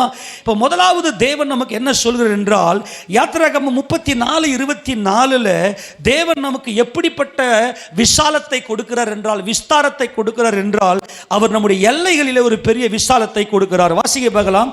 யாத்திராகமம் 34:24 வாசிங்க பார்க்கலாம். நான் புறஜாதிகளை உங்கள் முன்னின்று துரத்திவிட்டு உங்கள் எல்லைகளை விஸ்தாரமாக்குவேன். என்ன பண்ணுவாரா? உன் எல்லை என்ன ஆகுமா? விசாலமாகும். எல்லாரும் ஆமென் சொல்லுங்க பார்க்கலாம். என்ன விசாலமாகும்? உன் எல்லைகள் என்ன ஆகும்? சொல்லுங்க, ஆமென் சொல்லுங்க. உன் எல்லைகள் என்ன ஆகும்? விசாலமாகும். சத்துரு வருவானா? வர முடியாது. ஆமென் சொல்லுங்க. வலிக்கிற படகுகளும் அப்புறம் பெரிய கப்பல்களும் உன் எல்லையில் உங்ககிட்ட வர முடியாது. காரணம், என் மகிமையின் கர்த்தர் என் இரட்சகராக இருக்கிறார். அவர் எனக்கு நல்ல மகா விசாலமான ஸ்தலம் போல் இருக்கிறார். முதலாவது அவர் என்னை எப்படிப்பட்ட ஒரு மகிமைக்குள்ள கொண்டு போகிறார் என்றால், என் எல்லைகளை அவர் விஸ்தாரமாய் விசாலமாய் மாற்றுகிறார். எந்த சத்துருவும் என் எல்லையில் வரவே முடியாது. ஆமென் சொல்லுங்க. அதுக்கு தான் சொல்லிட்டார் ஆண்டவர், அந்த தண்டு வலிக்கிற அந்த படகுகளும் கொள்ளையடித்து கொண்டு போகிற பெரிய பெரிய கப்பல்களும். எனக்கு பெரிய பெரிய ஆட்கள்லாம் தெரியுமா? பெரிய பெரிய ஆளை வச்சு இதை பண்ணிடுற அதை பண்ணிடலாம் முடிச்சு நமக்கு விரோதமாக எழும்புகிற எல்லா சக்திகளையும் மகிமையின் கர்த்தர் நாசம் பண்ணி அதம் பண்ணுகிறார். ஏனென்றால் அவர் என் பார்வையில் அவருடைய மகிமையை நான் பார்க்கிறேன். அந்த மகிமையின் கர்த்தர் என் இரட்சகராக இருக்கிறார். அவர் சீயோனிலே, எருசலேமிலே அமெரிக்கையான தாபரமாக இருக்கிறார். அவர் சியோன் மலையில் எனக்காக யாவையும் செய்து முடித்தவர். ஆக அவர் எப்படிப்பட்ட ஒரு மகிமையை கொடுக்கிறார். 2 சாமுவேல் புத்தகம் 20ஆம் அதிகாரம் 22ஆம் வசனத்தை வாசிங்க பார்க்கலாம். அந்த விஸ்தாரமான இடத்துல எனக்கு எப்படிப்பட்ட இடத்தை அவர் உண்டாக்குகிறார். வேகமா வாசிமா கொஞ்சம் வா. 2 சாமுவேல் 20:22. அவள் ஜனங்களிடத்தில் போய் புத்தியாய் பேசினதினால் அவர்கள் பிக்கிரியின் குமாரனாகிய 22:20. 2 சாமுவேல் 22:20. என்மேல் அவர் பிரியமாயிருந்தபடியால் விசாலமான இடத்திலே என்னை விசாலமான இடத்தை, இந்த விசாலமான இடத்திலே நமக்கு கொண்டு வந்து வைக்கிறார். விசாலமான இடத்தை அவருக்கு தருகிறார். நம்முடைய இடம் விசாலமாகிறது. இந்த விசாலம் அப்படின்னு சொன்னாவே இடுக்கம், நெருக்கம், சுருக்கம், ஒடுக்கம் எதுவுமே கிடையாது. எந்த சத்துருவுமே கிடையாது. எத்தனை பேர் விசுவாசிக்கிறீங்க? ஆமென் சொல்லாமா? ஏன்னா இவன் மாம்சத்தோட ரத்தத்தோடு இருக்கிறான். இந்த மனுஷர்கள் மாம்சத்தோடு ரத்தத்தோடு இருக்கிறார்கள். சத்துரு தோற்று போனவன். ஆனால் என் கர்த்தர் மகிமை அடைந்தவர். மகிமையின் கர்த்தர் உங்க கண்ணுக்கு முன்னாடி தெரிவாரேயானால், மகிமை அடைந்த கர்த்தராக இயேசு கிறிஸ்து உங்க கண் முன்னாடி நீங்கள் கொண்டு வருவீர்களே ஆனால், நீங்கள் விசாலத்தில் உங்கள் வாழ்க்கையை தேவன் கொண்டு வந்து நிறுத்துகிறார். முதல்ல இந்த விசாலத்தை நீங்கள் பார்க்கும்போது, நீங்கள் எப்ப எல்லாம் உங்களுக்கு விசாலம் வருகிறதோ அந்த விசாலத்தில் சத்துரு இல்லை என்பதை புரிந்து கொள்ளுங்கள். யோபுவின் புத்தகம் 36:16 வாசிக்கும் போது, யோபுவின் புத்தகம் 36:16, அப்படியே அவர் உம்மையும் நெருக்கத்தினின்று விலக்கி, நெருக்கத்திலிருந்து உன்னை விலக்கி, ஒடுக்கம் இல்லாத கரங்களை தட்டி நல்லா மகிமை செலுத்துங்க பார்க்கலாம். விசாலம் அப்படின்னாவே உனக்கு ஒடுக்கம் கிடையாது, உனக்கு நெருக்கம் கிடையாது. அப்படியே அவர் உம்மையும் நெருக்கத்தினின்று விலக்கி, ஒடுக்கம் இல்லாத, சத்துருவே இல்லாத, அங்கே வலிக்கிற படவும் பெரிய கப்பல்களும் உன்கிட்ட வர முடியாது. எந்த சத்துருவும் உன்னை தொட முடியாது. அப்படிப்பட்ட ஒரு மகிமைக்குள்ளாக தேவன் நம்மை கொண்டு போகிறார். அன்பான தேவஜனமே, எந்தெந்த இடத்துலெல்லாம் உனக்கு நெருக்கமும் இடுக்கமும் சுருக்கம் இருந்ததோ அதை எல்லாவற்றையும் கர்த்தர் மாற்றுகிறார். ஏனென்றால் மகிமையுள்ள கர்த்தர் உங்க வாழ்க்கையில வந்திருக்கிறார். வந்தவர் சும்மா இல்லை, அவர் மகிமையின் நதியாக, அவர் விசாலமான ஆறுகள் உள்ள அந்த ஸ்தலம் போல சகலவிதமான ஆசீர்வாதங்கள், பொன் வெள்ளி பொருள், எல்லா விதமான செழிப்புகள், எல்லா தேசத்தோட வியாபாரம் பண்ணி அப்படிப்பட்ட ஒரு மகிமை இன்டர்நேஷனல் லெவல்ல நம்முடைய ஸ்தானத்தை கர்த்தர் உயர்த்த போகிறார். அங்கே சத்துரு நமக்கு இல்லை என்று கர்த்தர் இங்கே வாக்குத்தத்தம் பண்ணுகிறார். தொடர்ந்து வாசிமா அந்த வசனத்தை. உம்முடைய போஜன பந்தி கொழுமையான பதார்த்தங்களால் நிறைந்திருக்கும். அங்க பார்த்த இல்லையா, உன் வியாபாரம், உன்னுடைய ஆஸ்தி, உன்னுடைய தொழில் துறை எல்லாம் இன்டர்நேஷனல் லெவல்ல. ஏனென்றால் நமது மகிமையின் கர்த்தர் நம்மை விசாலத்தில் கொண்டு போய் வைக்கிறதுனால முதலாவது நம்முடைய இடத்தை அவர் விசாலமாக்குகிறார். அங்கே சத்துரு இல்லை, அந்த இடத்துல இடுக்கமும் இல்லை, நெருக்கமும் இல்லை, எல்லாவற்றையும் மகிமையில கொண்டு போய் வைக்கிறார். கர்த்தர் நல்லவருடைய பரிசுத்த நாமம் மகிமைப்படுவதாக. கர்த்தராகிய தேவன் இஸ்ரவேல் ஜனங்களுக்கு வாக்குத்தத்தம் கொடுக்கும் போது அவர் மைண்ட்ல என்ன இருந்துச்சுன்னாக்கா, தேவனுடைய சிந்தையில் என்ன இருந்துச்சுன்னாக்கா, இந்த விசாலமான தேசம் தான். விசாலம் அப்படின்னு சொல்றது நோக்கம் என்னன்னா, அந்த சியோன் பர்வதம், உன் கர்த்தராகிய இயேசு கிறிஸ்து தான் அந்த விசாலம். அந்த மகிமையின் கர்த்தரை நீ நோக்கி பார்ப்பாயானால் உன்னுடைய எல்லா விதமான காரியங்களை விசாலத்தில் கொண்டு போய் நிறுத்துவார். அங்கே உனக்கு சத்துரு கிடையாது, படகம் வராது, கப்பலம் வராது. புரிஞ்சு போச்சா? எல்லாரும் சொல்லாமா? வாசிக்க பார்க்கலாம். யாத்திராகமத்தின் புத்தகம் 3வது அதிகாரம் 8வது வசனத்தை வாசிக்கும் போது அங்கே கர்த்தர் அவருக்கு கொடுத்த வாக்குத்தத்தம் என்ன? அவர்களை எகிப்தியரின் கைக்கு விடுதலையாக்கவும், அவர்களை அந்த தேசத்தில் இருந்து நீக்கி கானானியரும் ஏத்தியரும் எமோரியரும் பெரிசியரும் ஏவியரும் எபூசியரும் இருக்கிற இடமாகிய பாலும் தேனும் ஓடுகிற நல்லது, அது நல்ல தேசம், அது நலமும் விசாலமுமான தேசத்திலே கொண்டு போய் நம்மை சேர்க்க தேவன் நமக்கு இரக்கம் கொண்டார். அன்பான தேவஜனமே, தேவனுடைய சிந்தையில் இருந்தது அந்த விசாலமான தேசம். இந்த விசாலமான தேசம் என்பதற்கு சகலவிதமான ஆசீர்வாதங்கள், தேவனுடைய சிருஷ்டிப்பில் என்னென்னலாம் மகிமையின் ஆசீர்வாதங்கள் இருக்கிறதோ அத்தனை ஆசீர்வாதங்களையும் தேவன் நம்முடைய இந்த மகா விசாலமான அந்த ஸ்தலத்தை போல இருந்து நம்மை அவர் ஆசீர்வதிக்கிறார். இந்த நல்லமும் நல்ல விசாலமான அந்த தேசத்தில் நம்மை கொண்டு போய் சேர்ப்பதற்கு தேவன் அந்த இடத்தை நமக்கு ஆயத்தப்படுத்துகிறார். அன்பானவர்களே, இந்த ஜனங்களுக்கு ஏன் கர்த்தர் இப்படி அவர் இறங்கினார் அப்படின்னு சொன்னா, இவர்கள் தேவனுடைய வார்த்தையில உடன்படிக்கை செய்தவர்கள், தேவனுடைய வசனத்தை இவர்கள் ஆராய்ந்து பார்க்கிறவர்கள். ஏற்கனவே நம்ம சொல்லிட்டோம், அவர் ஆசீர்வாதமான மழையை கொடுக்கிறவர், அவர் நல்ல கொழுமையான பனியை கொடுத்து எல்லாவற்றையும் கொழுமையாக்குகிறவர். ஆனால் நதிகள் மாத்திரம்தான் நம்மை விசாலத்தில் கொண்டு போய் வைக்கும். அது மட்டும்தான் நம்மை ஒரு சர்வதேச அளவில் எல்லாராலும் அறியப்படக்கூடிய அளவுக்கு நம்முடைய தலையை உயர்த்தி சத்துருவே இல்லை என்ற மகிமைக்குள்ளே கொண்டு போகும். இப்படிப்பட்ட இந்த இஸ்ரவேல் ஜனங்களுக்கு அவர் இறங்குவதற்கு காரணம் என்னவென்று சொன்னால், அவர்கள் தேவனுடைய வசனத்தை ஆராய்ந்து பார்க்கிறவர்கள், நமது கர்த்தராகிய இயேசு கிறிஸ்துடைய மகிமையை நோக்கி பார்க்கிறவர்கள். நீ வசனத்தை ஆராயிற அப்படின்னாவே நீ நீ மகிமையின் கர்த்தரை நீ நோக்கி பார்க்கிறாய் என்றுதான் அர்த்தம். வசனத்தை ஆராய்ந்து பார்க்கிற உங்களுக்கு கர்த்தர் விசாலத்துல கொண்டு போய் வைப்பார். 119 சங்கீதம் 45வது வசனத்தை வாசிக்கும் போது 119 சங்கீதம் 45வது வசனம் வேகமா வாசிங்க. கட்டளைகளை ஆராய்கிறபடியால் நான் உம்முடைய கட்டளைகளை ஆராய்கிறபடியால் விசாலத்திலே என்னை விசாலத்தில் நடப்பேன். இந்த நடப்பேன் என்பது எந்த ஒரு சத்துருவும் இல்லாத ராஜ நடை. நீதிமானுடைய நடை எப்படிப்பட்ட நடை? அது ராஜ நடை. ஏனென்றால் என் மகிமையின் கர்த்தர் பரிசுத்தமும் நீதியும் உள்ளவர். அவர் தேவ சித்தம் செய்யும்படியாய் தம்மை தாமே ஒப்பு கொடுத்த அடிமையும் மனுஷர்களுக்கு முன்பாக தம்மை தாழ்த்தினுமாகிய மகிமையின் கர்த்தர். இதே 119 96 வசனத்தை வாசிங்க பார்க்கலாம். சகல சம்பூரணத்திற்கும் எல்லையை கண்டேன். உம்முடைய கற்பனையோ மகா விசாலம். உம்முடைய கற்பனையோ மகா விசாலம். நான் மறுபடியும் சொல்லுகிறேன், ஒரு காரியத்தை நீங்க கர்த்தரை எந்த அளவுக்கு நீங்க பார்க்குறீங்களோ, கர்த்தருடைய மகிமையை எந்த அளவுக்கு நீங்க ஆழமா நீங்க நோக்கி பார்க்குறீங்களோ, அந்த ஆசீர்வாதம் அப்படியே உங்க தலை மேல வரும். ஆமென் சொல்லாமா? வேதத்தை நீங்க எந்த அளவுக்கு ஆராய்ந்து பார்த்து கர்த்தருடைய மகிமையை நீங்கள் கண்ணோக்குறீர்களோ, உங்களுடைய அந்த பார்வையின்படி தான் கர்த்தர் உங்க தலையின் மேல அந்த ஆசீர்வாதத்தை கொண்டு வந்து வைப்பார். அன்பான தேவஜனமே, வேத வசனத்தை கர்த்தராகிய இயேசு கிறிஸ்துவின் மகிமையை பார்க்கும்படி நீங்கள் சபையில வந்து உட்கார்ந்திருக்கிறீர்கள். ஒவ்வொரு நாளும் தேவனுடைய மகிமையை பார்க்கும்படி வருகிறீர்கள். நீங்கள் விசாலத்தில் தான் நடப்பீங்க. கர்த்தர் உங்களை விசாலத்தில் கொண்டு வைப்பார். விசாலம் என்றால் இடுக்கமில்லை, நெருக்கமில்லை, ஒடுக்கமில்லை. அங்கே சத்துருவே இல்லாத ஒரு வல்லரசு, ஒரு வல்லமையான, ஒரு மகிமையான ஒரு ஆசீர்வாதத்தை தேவன் இன்றைக்கு நமக்கு கொடுக்கிறார். ஆக முதலாவது தேவன் நமக்கு இந்த இடத்தை விசாலமாக்கி நம்மை நடத்துகிறார். அடுத்தது பார்த்தீங்கன்னாக்கா நமக்கு விஸ்தாரமான வீடுகளை உண்டு பண்ணுகிறார். எரேமியா தீர்க்கதரிசியின் புத்தகம் 22:13 வாசிக்கும் போது அந்த வீடுகள் எப்படிப்பட்ட விசாலமான வீடு என்று கர்த்தர் சொல்லி பார்க்கலாம். 22:13 வாசிக்கலாம். தனக்கு விஸ்தாரமான வீட்டையும், எழுத்தின்படி இதை எடுத்துக்கொள்ளுங்க, இதனுடைய கான்டெக்ஸ்ட்ல நீங்க போக வேணாம். இந்த இடத்துல கர்த்தர் வீடை எப்படி பார்க்கிறாருன்னா, வாசிமாத, தனக்கு விஸ்தாரமான வீட்டையும், தனக்கு விஸ்தாரமான வீட்டையும், காற்று வீசும் விசாலமான மேலறைகளையும் கட்டுவேன் என்று சொல்லி. ஆமென் சொல்லுங்க. வீடு எப்படி இருக்குதுன்னா விஸ்தாரமான வீடு. அல்லேலூயா. யாருக்கு? மகிமையின் கர்த்தரை நோக்கி பார்த்துட்ட அப்படின்னா அவர் உனக்கு நதியாய், மகிமையுள்ள ஆறுகளாய், உனக்குள்ளே அவர் மகிமையாய் கர்த்தர் உன்னை விசாலத்திலே கொண்டு போய் வைப்பார்.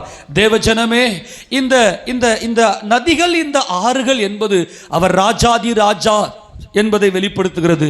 இன்னைக்கு உலகத்தில் எத்தனையோ வல்லரசுகள் இருக்கலாம், எல்லாமே பார்த்தா நதிக்கரையில் தான் ஆரம்பிக்கும் இல்லையா? நம்ம இந்திய தேசத்தில் என்னென்ன நாகரிகங்கள்லாம் இருந்துச்சு சொல்லுங்களேன் கடகன்னு. நைல் நதி நாகரிகம், எகிப்து, அப்புறம் மெசபத்தோமியா நாகரிகம், என்னது பாபேல் இல்லையா? பாபேல் அங்கே தான் மெசபத்தோமியா நாகரிகம், அங்கே தான் பாபேல் இருக்குது. அப்புறம் ஹரப்பா மொஹஞ்சதாரோ நாகரிகம், இது சிந்து கங்கை சமவெளி நாகரிகம். இதெல்லாம் ரொம்ப சிம்பிள், பேசிக். இது நல்லா கவனிங்க. எல்லா இடத்துலையும் இந்த ஆறுகள் இருக்கிற இடத்துல நாகரிகங்கள் இருக்கும். அந்த இடத்துல பார்த்தா செல்வங்கள் செழிப்பாக இருக்கும், மகா விசாலமாக இருக்கும். அந்த தேசங்களில் எல்லா விதத்தில் படிப்பில், பணத்தில், பதவியில், ஐஸ்வர்யத்தில், எல்லாவற்றிலும் சமாதானமாய் பயங்கர செழிப்பாக இருக்கும். அந்த விஸ்தாரத்தை தேவன் கொடுக்கிறார். ஆக முதல்ல நம்முடைய இடத்தை விசாலமாக்குகிறார். நமக்கு தேவன் கொடுக்கிற இந்த இடங்கள் விசாலமாக மாற்றி அங்கே ஒரு நல்ல வீட்டை கொடுக்கிறார். எப்படிப்பட்ட வீடுனா விஸ்தாரமான வீடு, அது காற்று வீசும் விசாலமான மேலறையோடு. ஆமென். இந்த மேலறை என்பது மேசியாவை குறித்த ரகசியங்கள். ஆக மேசியாவை குறித்த ரகசியத்தை அறிந்திருக்கிற நமக்கு இந்த விசாலமான வீட்டை நமக்கு கொடுக்கிறார். அது மாத்திரமல்ல, நமக்கு விஸ்தாரமான மேய்ச்சல் உள்ள நிலங்கள், வருமானத்தில் ஒரு பெரிய விசாலம். நான் மறுபடியும் சொல்லுகிறேன், மகிமையின் கர்த்தர் என்னுடைய கர்த்தராக இருக்கிறார், அவர் என் ராஜாவா இருக்கிறார் என்று அவர் மகிமையை நம்ம என்னைக்கு பார்க்கிறோமோ அன்னைக்கே நம்ம தேவன் விசாலத்தில் கொண்டு போய் விடுவார். சத்துரு நம்மளை தொடவே முடியாது, சர்ருன்னு மேலே போயிடுவோம். ஆமென் சொல்லாமா? பிதாவாகிய தேவனை நீங்க முகமுகமாய் பார்க்க வேண்டுமே ஆனால் நம்முடைய இருதயம் விசாலமாக வேண்டும். 119 சங்கீதத்தில் நம்ம பார்க்கும்போது, இல்லை ஆண்டவரே, என் இதயத்தை நீங்க விசாலமாக்கும் போது உம்முடைய கற்பனைகளை நான் கற்றுக்கொள்ளுவேன்.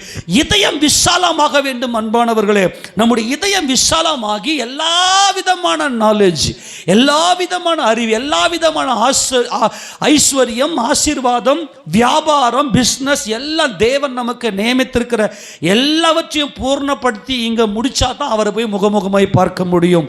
அதுதான் நான் பலமுறை சொல்லி கொண்டிருக்கிறேன். இதுதான் வேத சத்தியம். ஆதாம் இழந்து போன அந்த ஆளுகையை மறுபடியும் மீட்டெடுக்க வேண்டும். மறுபடியும் மீட்டெடுத்தால் தான் நாம் நித்திய ராஜ்யத்தை சுதந்திரத்துக் கொள்ள முடியும். இன்னமும் வறுமை, வேதனை, கஷ்டம், கவலை, கடன் பிரச்சனை, வட்டி பிரச்சனை, வியாதி, இது எல்லாம் விசாலம் கிடையாது. விசாலம் என்று சொன்னால் மகிமை மட்டுமே, அங்கே சிறுமை கிடையாது. எல்லாரும் சொல்லாமா? அங்கே மகிமை மட்டும்தான், சிறுமை கிடையாது. அங்கே மகிமை மட்டும்தான், நெருக்கம் கிடையாது. ஆக எல்லாவற்றையும் தேவன் இங்கே விசாலத்திலே கொண்டு வருவார். 1 நாளாகமத்தின் புத்தகம் 4வது அதிகாரம் 39வது வசனத்தை வாசிக்கும் போது, 1 நாளாகமத்தின் புத்தகம் 1 நாளாகமம் 4வது அதிகாரத்தில் அங்கே 39-40 வாசிங்களேன். தங்கள் ஆடுகளுக்கு மேய்ச்சலை தேடும்படிக்கு கேதோரின் எல்லையாகிய பள்ளத்தாக்கின் கீழ்ப்புறம் மட்டும் போய் நல்ல செழிப்பான மேய்ச்சலையும் அமெரிக்கையும் சுகமும் உள்ள விஸ்தாரமான தேசத்தையும் கண்டுபிடித்தார்கள். அன்பானவர்களே, நல்ல செழிப்பான மேய்ச்சல் என்பது நம்முடைய வருமானத்தில் ஒரு பெரிய விசாலம். அதுல எந்த ஒரு தொய்வும் ஏற்படாது. அது எப்படி இருக்கும்? நல்ல உனக்கு அமெரிக்கை என்றால் ஒரு பீஸ்ஃபுல்லா, ஒரு சமாதானமா, ஒரு இளைப்பாறுதலோட உங்க வருமானத்தில் தேவன் விசாலத்தை கொண்டு போகிறார். அன்பான தேவ ஜனமே, விசாலம் என்று சொன்னால் அது மகிமையின் மேல் மகிமை. அதுல சிறுமை இல்லைன்னே சொல்லக்கூடாது. முதல்ல கையை தட்டி மகிமை செலுத்துங்க. மகிமையின் மேல் மகிமை, மகிமையின் மேல் மகிமை, மகிமையின் மேல் மகிமை. அவ்வளவுதான். சிறுமை இல்லைன்னே சொல்லக்கூடாது. என் கர்த்தருடைய மகிமைக்கு முன்பதாக எது? அவர் மகிமையின் கர்த்தர். இதெல்லாம் மாம்சமும் ரத்தமும் எல்லா சிருஷ்டியும் இருக்கிறது. ஆனால் என் கர்த்தர் ஜெயங்கொண்டவராய் என் பிதாவாகிய தேவன் அவரை மகிமைப்படுத்தி வைத்திருக்கிறார். ஏனென்றால் அவர் சியோனிலே அவருடைய கைகளிலே ஆணிகள் அடிக்கப்பட்டு தேவனுக்கும் நமக்கும் பிரிவினை உண்டாக்கின இந்த மாம்சத்தையும் ரத்தத்தையும் சிலுவையில் கொன்று, ஆணி அடித்து கொன்று, சட்டத்திட்டங்களாக நியாயப்பிரமாணத்தை சிலுவையினாலே கொன்று, அவர் ரத்தத்தினாலே நம்மை சமீபமாக்கி, அவருடைய மாம்சத்தினாலே நம்மை ஒப்புரவாக்கி, அவருடைய ஆவியினாலே நம்மை தேவனோடு ஒன்றாக்கி. எல்லாரும் சொல்லாமா? ஆக அந்த சிலுவை, அந்த சியோன் மலையில, அந்த எருசலேமில் என் கர்த்தர் மகிமை அடைந்தபடினாலே, அந்த சியோன் மலையில அங்கே அவர் அடக்கம் பண்ணப்பட்டார்கள். அந்த அடக்கம் பண்ணப்பட்ட அந்த இடத்துல 3வது நாள் அவர் உயிரோடு எழுந்து மகிமை அடைந்தபடினாலே, என் மகிமை என் கர்த்தரை நான் நோக்கி பார்ப்பேனே ஆனால் என் குடும்பம் செழிப்பாக விசாலத்தில், யாருடைய குடும்பம் விசாலத்தில் இருக்கிறதோ அந்த குடும்பம் மகிமையின் கர்த்தரை தரிசிக்கும். அன்பானவர்களே, நான் மறுபடியும் சொல்லுகிறேன். இப்போ நான் கொஞ்சம் ரொம்ப டீப்பாக போகிறேன். அதுக்கு கொஞ்சம் உங்களுக்கு உங்கள் சிந்தனை என் கூட நீங்கள் என் கூட செலுத்தணும். யார் விசாலத்தில் இங்கே இருக்கிறார்களோ, யாருடைய குடும்பம் விசாலத்தில் நிற்கிறது, விசாலத்துக்கு முன்னாடி என்ன கிடையாது? சிறுமை கிடையாது, போராட்டம் கிடையாது. ஏன்னா இது மகிமை, க்ளோரி டு க்ளோரி. இது மகிமையின் மேல் மகிமை. இதுதான் உலக தோற்றத்துக்கு முன்பதாகவே தேவன் நியமித்த ஒரு நியமம். இங்கே இவர்கள் என்ன சொல்றாங்கன்னா, சுகமும் இருக்கிற உங்க வருமானத்தில் சுகம் இருக்கும். எத்தனை பேர் விசுவாசிக்கிறீங்க? நீ வருமானத்தை எடுத்து வச்சுட்டு அதை கையிலெல்லாம் பிசைஞ்ச காலமெல்லாம் போயிருச்சு. ஐயோ, இந்த காசை வச்சு நான் வட்டிக்கு கொடுப்பேனா, அல்லது நான் இந்த அடுத்த வேலை நான் செய்வேனா, இது எதுனா பண்ணுவேனா? அதெல்லாம் இல்லைங்க. நீங்கள் செழிப்பான மேய்ச்சலை நீங்கள் பார்ப்பீங்க. வட்டியெல்லாம் முடிஞ்சு போச்சு. ஏன்னா நீங்கள் மகிமையின் கர்த்தரை பார்த்து விட்டீர்கள். இப்போ உங்கள் கண்ணு முன்னாடி மகிமையின் கர்த்தரை பார்த்து கொண்டிருக்கிறீர்கள். ஆமேனா? சியோன் மலையில் அவருடைய அந்த அந்த அந்த ஆணிகள் பிடுங்க, அந்த மயிரான ஆடியை பிடுங்க முடியாது. ஆமேனா? மயிருன்னது இயேசுராஜாவுக்கு முன்னாடி ஒன்றுமே கிடையாது அர்த்தம். எவனும் ஒரு ஆணியை கூட பிடுங்க முடியாது. கையை தட்டி மகிமை செலுத்துவோமா? ஹல்லேலூயா. அங்கே பண்டிகையை கொண்டாடுகிற சியோன் மலையில் ஒருத்தனும் ஒரு ஆணியும் பிடுங்க முடியாது. ஆமென். என் கர்த்தர் ஜெயம் எடுத்திருக்கிறார். அந்த கயிறுகளை ஒன்றும் அறுக்க கூட முடியாது. அது அன்பின் கயிறு. ஏனென்றால் என் மகிமையின் கர்த்தர் எப்படிப்பட்ட மகிமைக்கு பாத்திரம் என்பதை மட்டும் உன் கண்ணு பார்த்துருச்சுன்னா போதும். உங்கள் வாழ்க்கை விசாலம், உங்கள் வருமானத்தில் சுகம், உங்கள் வருமானத்தில் ஒரு மகிமை, ஒரு விஸ்தாரமான தேசம் நீங்கள் கண்டுபிடிப்பீர்கள். அதில் சுகமாகத்தான் நீங்கள் இருப்பீர்கள். ஆக நல்ல விசாலமான இடம், விசாலமான வீடு, விசாலமான வருமானத்தை தேவன் நமக்கு கொடுத்து நம்மை ஆசீர்வதிக்கிற மகிமையின் கர்த்தராக அவர் இருக்கிறார். கர்த்தர் நல்லவருடைய பரிசுத்த நாமம் மகிமைப்படுவதாக. சங்கீதம் 31:8 நீங்கள் வாசிக்கும் போது அவர் என்ன மேல கொண்டு போய் எங்க நிறுத்துறார் என்பதை வேதவசனம் சொல்கிறது. வாசிக்க, சத்துருவே அங்க இல்ல. எடுத்து வாசிக்க பார்க்கலாம். 31:8 வாசி. சத்துருவின் கையில் என்னை ஒப்புக்கொடாமல், சத்துருவின் கைக்கு என்னை ஒப்புக்கொடாமல் என் பாதங்களை விசாலத்திலே நிறுத்தினீர். ஹல்லேலூயா. சொல்ல யாரு கிடையாது. வலிக்கிற படவுகளும் பெரிய கப்பல்களும் உன்கிட்ட எப்பா அவ்வளோ பெரிய ஆளா நீ. பெரிய கப்பல் உங்ககிட்ட கொள்ளையடி, அவ்வளவு கொள்ளை போல், அவ்வளவு செழிப்பு, அவ்வளவு பெரிய விசாலம், அவ்வளவு பெரிய மகிமை. நல்லா கவனிக்கணும். இன்னைக்கு உலகத்தில் இருக்கிற நைல் நதியாக இருக்கட்டும், அல்லது ஐபிராத்து நதியாக இருக்கட்டும், அல்லது சிந்து கங்கை பிரம்மபித்ரா நதிகளாக இருக்கட்டும், அல்லது இன்னும் ஆல்ப்ஸ் மலையில் ஓடிக்கொண்டிருக்கிற, அல்லது ரஷ்யாவில் ஓடிக்கொண்டிருக்கிற, அமெரிக்கா தேசத்தில் ஓடிக்கொண்டிருக்கிற இவர்கள்லாம் நாங்கள் பெரிய வல்லரசு என்று கொந்தளிக்கிறார்கள். ஆனால் என் ஏசராஜா மட்டும்தான் அந்த நதிகள். எல்லாரும் ஆமென் சொல்லாமா? இந்த நதி ஜீவ நதி. இந்த நதி தேவனுடைய வார்த்தை, தேவனுடைய வார்த்தையின் மகிமையை வெளிப்படுத்துவது தான் இந்த நதி. ஆக இயேசு ராஜா மட்டுமே அந்த நதி. ஆமெனா? மற்றதெல்லாம் பொய், எல்லாம் மாம்சம். அதெல்லாம் உனக்கு முன்னாடி ஒண்ணுமே செய்ய முடியாது. 93வது சங்கீதத்தை வாசிக்கும் போது இந்த நதினா என்னன்னு நமக்கு புலப்படும். ஆமெனா? ஆமெனா? எத்தனை பேர் ஆமென் சொல்றீங்க? இப்போ உங்களுக்கு விசாலம்னா என்ன, நதினா எவ்வளோ ஒரு ஸ்டடிக்குள்ளே போகிறேன் இல்லையா? ஸ்டடி மாதிரி நினைக்காதீங்க தயவுசெய்து, ப்ளீஸ். கொஞ்சம் உங்களுடைய மைண்டில் கொஞ்சம் ஏற்றிக்குங்க. நான் உங்களுக்கு நீங்கள் புரியாத மாதிரி தான் நான் வேகமாக அந்தந்த வசனங்களாக இது வரைக்கும் எத்தனை பேருக்கு புரிஞ்சிச்சுன்னு நினைக்கிறேன். ஆமென் சொல்லுங்க.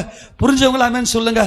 ஏன்னா நீங்கள் எந்த அளவுக்கு நம்ம மகிமையின் கர்த்தரை, நம்ம ராஜாவை நீங்கள் பார்க்குறீங்களோ அந்த அளவுக்கு உங்கள் ஆசீர்வாதத்தை தடையே செய்ய முடியாது.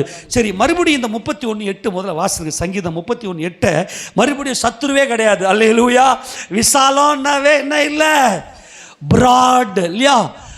ராகாப், விசாலம் என்கின்ற வார்த்தை ராகாப் ரேஷ் கெய்த் பெய்த். அதாவது ரேஷ் என்றால் தலை. இயேசு ராஜா என் தலை, அவர் என் மணவாளனா இருக்கிறார், நான் அவருடைய மனைவியா இருக்கிறேன். அதுதான் ரேஷ். கெய்த் என்றால் செப்பரேஷன் அல்லது பென்ஸ், என்னுடைய பாதுகாப்பு, வேறு பிரிக்கப்பட்ட பாதுகாப்பு. பெய்த் என்றால் குடாரம், மணவாளனும் மணவாட்டியும் தங்குகிற குடாரம்.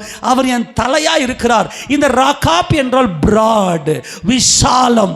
அந்த விசாலத்துக்குள்ள கொண்டு போயிட்டோம்னா அது நித்திய சந்தோஷம், மகிழ்ந்து கலிகூறுகிற சந்தோஷம், பெரிய காரியங்களை காண்கிற சந்தோஷத்தை தான் தேவன் நமக்கு கொடுக்கிறார். அங்கே மறுபடியும் வாசிங்க. 31:8 வாசிங்க பார்க்கலாம். என் சத்துருவின் கையில் என்னை ஒப்புக்கொடாமல் என் பாதங்களை, என் பாதம் விசாலத்திலே என்றால் என் பாதம் கல்லில் இடரவில்லை, என் பாதம் விசாலத்தில் இருக்கிறது. ராஜநடை என்னுடைய நடையாக இருக்கிறது. அல்லேலூயா சொல்லுவோமா? ராஜநடை, ரெட் கார்பெட் விரிச்சு தான் நான் அங்கே போய் கொண்டிருப்பேன். எல்லா இடத்துல ரெட் கார்பெட். ஆமென் சொல்லுங்க பார்க்கலாம். வலிக்கிற படவும் பெரிய கப்பல்களும் உங்ககிட்ட வராது அப்படின்னா உங்ககிட்ட எவ்வளோ பெரிய பொக்கிஷம் இருக்கணும். ஆமெனா?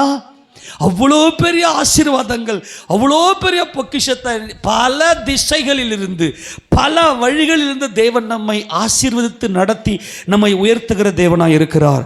அப்படியானால் நான் என்ன செய்ய வேண்டும் என்றால், அன்பான தேவஜனமே வாசிங்க. 93வது சங்கீதத்தை 1 வாசிக்க பார்க்கலாம். கர்த்தர் ராஜரீகம் பண்ணுகிறார். என் கர்த்தர், ஹல்லேலூயா, அவர்தான் ஜீவன் நதியாய் இருக்கிறார். ஆமென் சொல்லுங்க. அந்த ஜீவன் நதி என்பது தான் தேவனுடைய வார்த்தை. அந்த தண்ணீர் தான் தேவனுடைய சட்ட திட்டங்கள். என் கர்த்தர் நியாயாதிபதி, என் கர்த்தர் நியாய பிரமாணிகர், என் கர்த்தர் ராஜா, என் கர்த்தர் என்னை ரட்சிப்பார். நல்லா புரிந்து கொள்ள வேண்டும். என் கர்த்தர் ராஜரீகம் பண்ணுகிறார். அல்லேலூயா. எப்பொழுது? அவர் உலக தோற்றத்துக்கு முன்பதாகவே அவர் ராஜரீகம் பண்ணுகிற மகிமையின் கர்த்தர் அவர். வாசிங்க பார்க்கலாம். மகத்துவத்தை அணிந்து கொண்டு, மகத்துவத்தை, மகிமையின் கர்த்தர் அவர். ஆமென் சொல்லுங்க பார்க்கலாம். எத்தனை பேர் இயேசு ராஜா எங்க ரட்சகர் சொல்லி விசுவாசிக்கிறீங்க? உங்க கண்ணு மகிமையை பார்த்திருக்கிறது. அப்படியானால் நீங்கள் மகிமை, நீங்கள் விசாலம். ஆமென். அவர் மகிமையை அணிந்து கொண்டிருக்கிறார். என் பிதாவாகிய தேவனால் உயர்த்தப்பட்டிருக்கிறார். இஸ்ரவேல் ஜனங்களே, மகிமையுள்ள கர்த்தர் அங்கே மகா விசாலமான நதிகளும் ஆறுகளும் உள்ள ஸ்தலம் போல் இருப்பார்னு சொன்னதும் இஸ்ரவேல் ஜனங்கள் வாயை பொளந்துக்குன்னு, எங்க தேசத்துல ஒரு நதி. ஆமேனா? ஆமேன் சொல்லுங்க பார்க்கலாம். இது வானத்தினுடைய மழை தண்ணீர் அல்ல, அதெல்லாம் நாங்கள் பார்த்துட்டோம். பனியெல்லாம் நாங்கள் பார்த்துட்டோம். எங்களுக்கு ஒரு நதி வேண்டும். அந்த நதி எப்படிப்பட்ட நதி? அவர் ராஜரீகம் பண்ணுகிறார். அது ஜீவனுள்ள தேவனுடைய சட்ட திட்டங்களை தம்முடைய ஜனங்களுக்கு கற்பித்து, தம்முடைய ஜனங்களுக்கு போதித்து அவர் ஆளுகை செய்கிற மகிமையின் கர்த்தர். அவர் மகத்துவத்தை அறிந்து கொண்டிருக்கிறார். கர்த்தர் பராக்கிரமத்தை அணிந்து, அவர் பராக்கிரமத்தை அணிந்து. அவருக்கு முன்னாடி யாரு கிடையாது? சத்துரு கிடையாது. ஆமென். அவருக்கு முன்னாடி சிறுமை கிடையாது. அவரை நோக்கி பார்த்த ஜனங்களுக்கு முன்னதாக அப்படிப்பட்ட பலவீனங்கள் கிடையாது. அவர் அதை கச்சையாக கட்டி கொண்டிருக்கிறார். ஆதலால் பூச்சக்கரம் அசையாதபடி இந்த பிரபஞ்சமே நிலைப்பட்டு, பூச்சக்கரம் என்று சொன்னால் சிருஷ்டிகள் நிலைத்திருப்பதற்கு காரணம் என் கர்த்தருடைய மகிமை. கையை தட்டி ராஜாதி ராஜாவுக்கு. ஆதலால் பூச்சக்கரம். ஆமென். அவர் கச்சையாய் கட்டி கொண்டிருக்கிறார். பராக்கிரமத்தை, அவருடைய மகத்துவத்தை, மகிமையை கட்டி கொண்டிருக்கிறார். அதனால் தான் இந்த பிரபஞ்சம் நிற்கிறது. அவர் சகலத்தையும் தம்முடைய வல்லமை உள்ள வசனத்தினால் தாங்குகிறவர். இந்த மகிமையின் கர்த்தரை நோக்கி பார்க்கிற நீங்கள் விசாலத்தின் பாதையில தான் இருப்பீர்கள். கர்த்தர் உங்களை விசாலத்தில் நடக்க பண்ணினார். அது ராஜ நடை. ஆமெனா? நீதிமானுடைய பாதை நடுப்பகல் வரைக்கும் பிரகாசிக்கிற சூரிய பிரகாசம் போல் இருக்கும். அவன் நடை ராஜ நடை. அவன் நடைகளில் ஒன்றும் பிசகுவதில்லை. ஆக அவ்வளவு பெரிய பொக்கிஷங்கள். சத்துரெல்லாம் உன்னை நோக்கி பார்ப்பான். ஆனால் வலிக்கிற படகுகளோ பெரிய கப்பல்களோ உங்ககிட்ட வர முடியாது. ஒரு லாஸும் கிடையாது. எழுதி வைத்துக் கொள்ளுங்க. ஒரே ஒரு இழப்பு உங்க வாழ்க்கையில் வராது.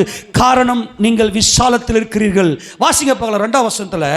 உமது சிங்காசனம் பூர்வம் முதல் உறுதியானது, நீர் அனாதியா இருக்கிறீர். அல்லேலூயா சொல்லுங்களேன். எப்பதில் இருக்கிறாரா? இந்த அனாதி தேவனுடைய அந்த மகிமையை நோக்கி பார்ப்பது தான் நம்முடைய ஜீவனே. சகலவிதமான ஐஸ்வர்யங்களும். இப்போ நான் பலமுறை சொல்லிட்டேன், நல்லா கவனிங்க. இப்போ ஒரு பிரதமரை நீ பார்க்க போகணும் அப்படின்னா ஏதோ ஒரு குவாலிஃபை உனக்குள்ள இருந்துச்சுன்னா தான்.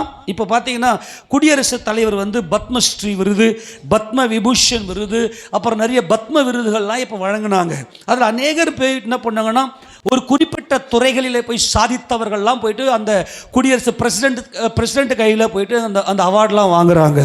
ஏன்னா சாதாரணமான அவங்க குடியரசுத் தலைவர், சாதாரணமான எந்த ஒரு ஆள் அவங்ககிட்ட போய் நின்னா அவங்களுக்கு என்ன மதிப்பு இருக்குது? அவங்ககிட்ட வெட்டி பேச்சு பேசி உட்காந்துருப்பாங்களா? அவங்ககிட்ட ஏதோ ஒரு துறையில், ஏதோ ஒரு தனிப்பட்ட ரீதியில் சாதனை செய்தவர்கள் மாத்திரம்தான் அவர்களை இப்போ இங்கே பார்க்க முடியும்.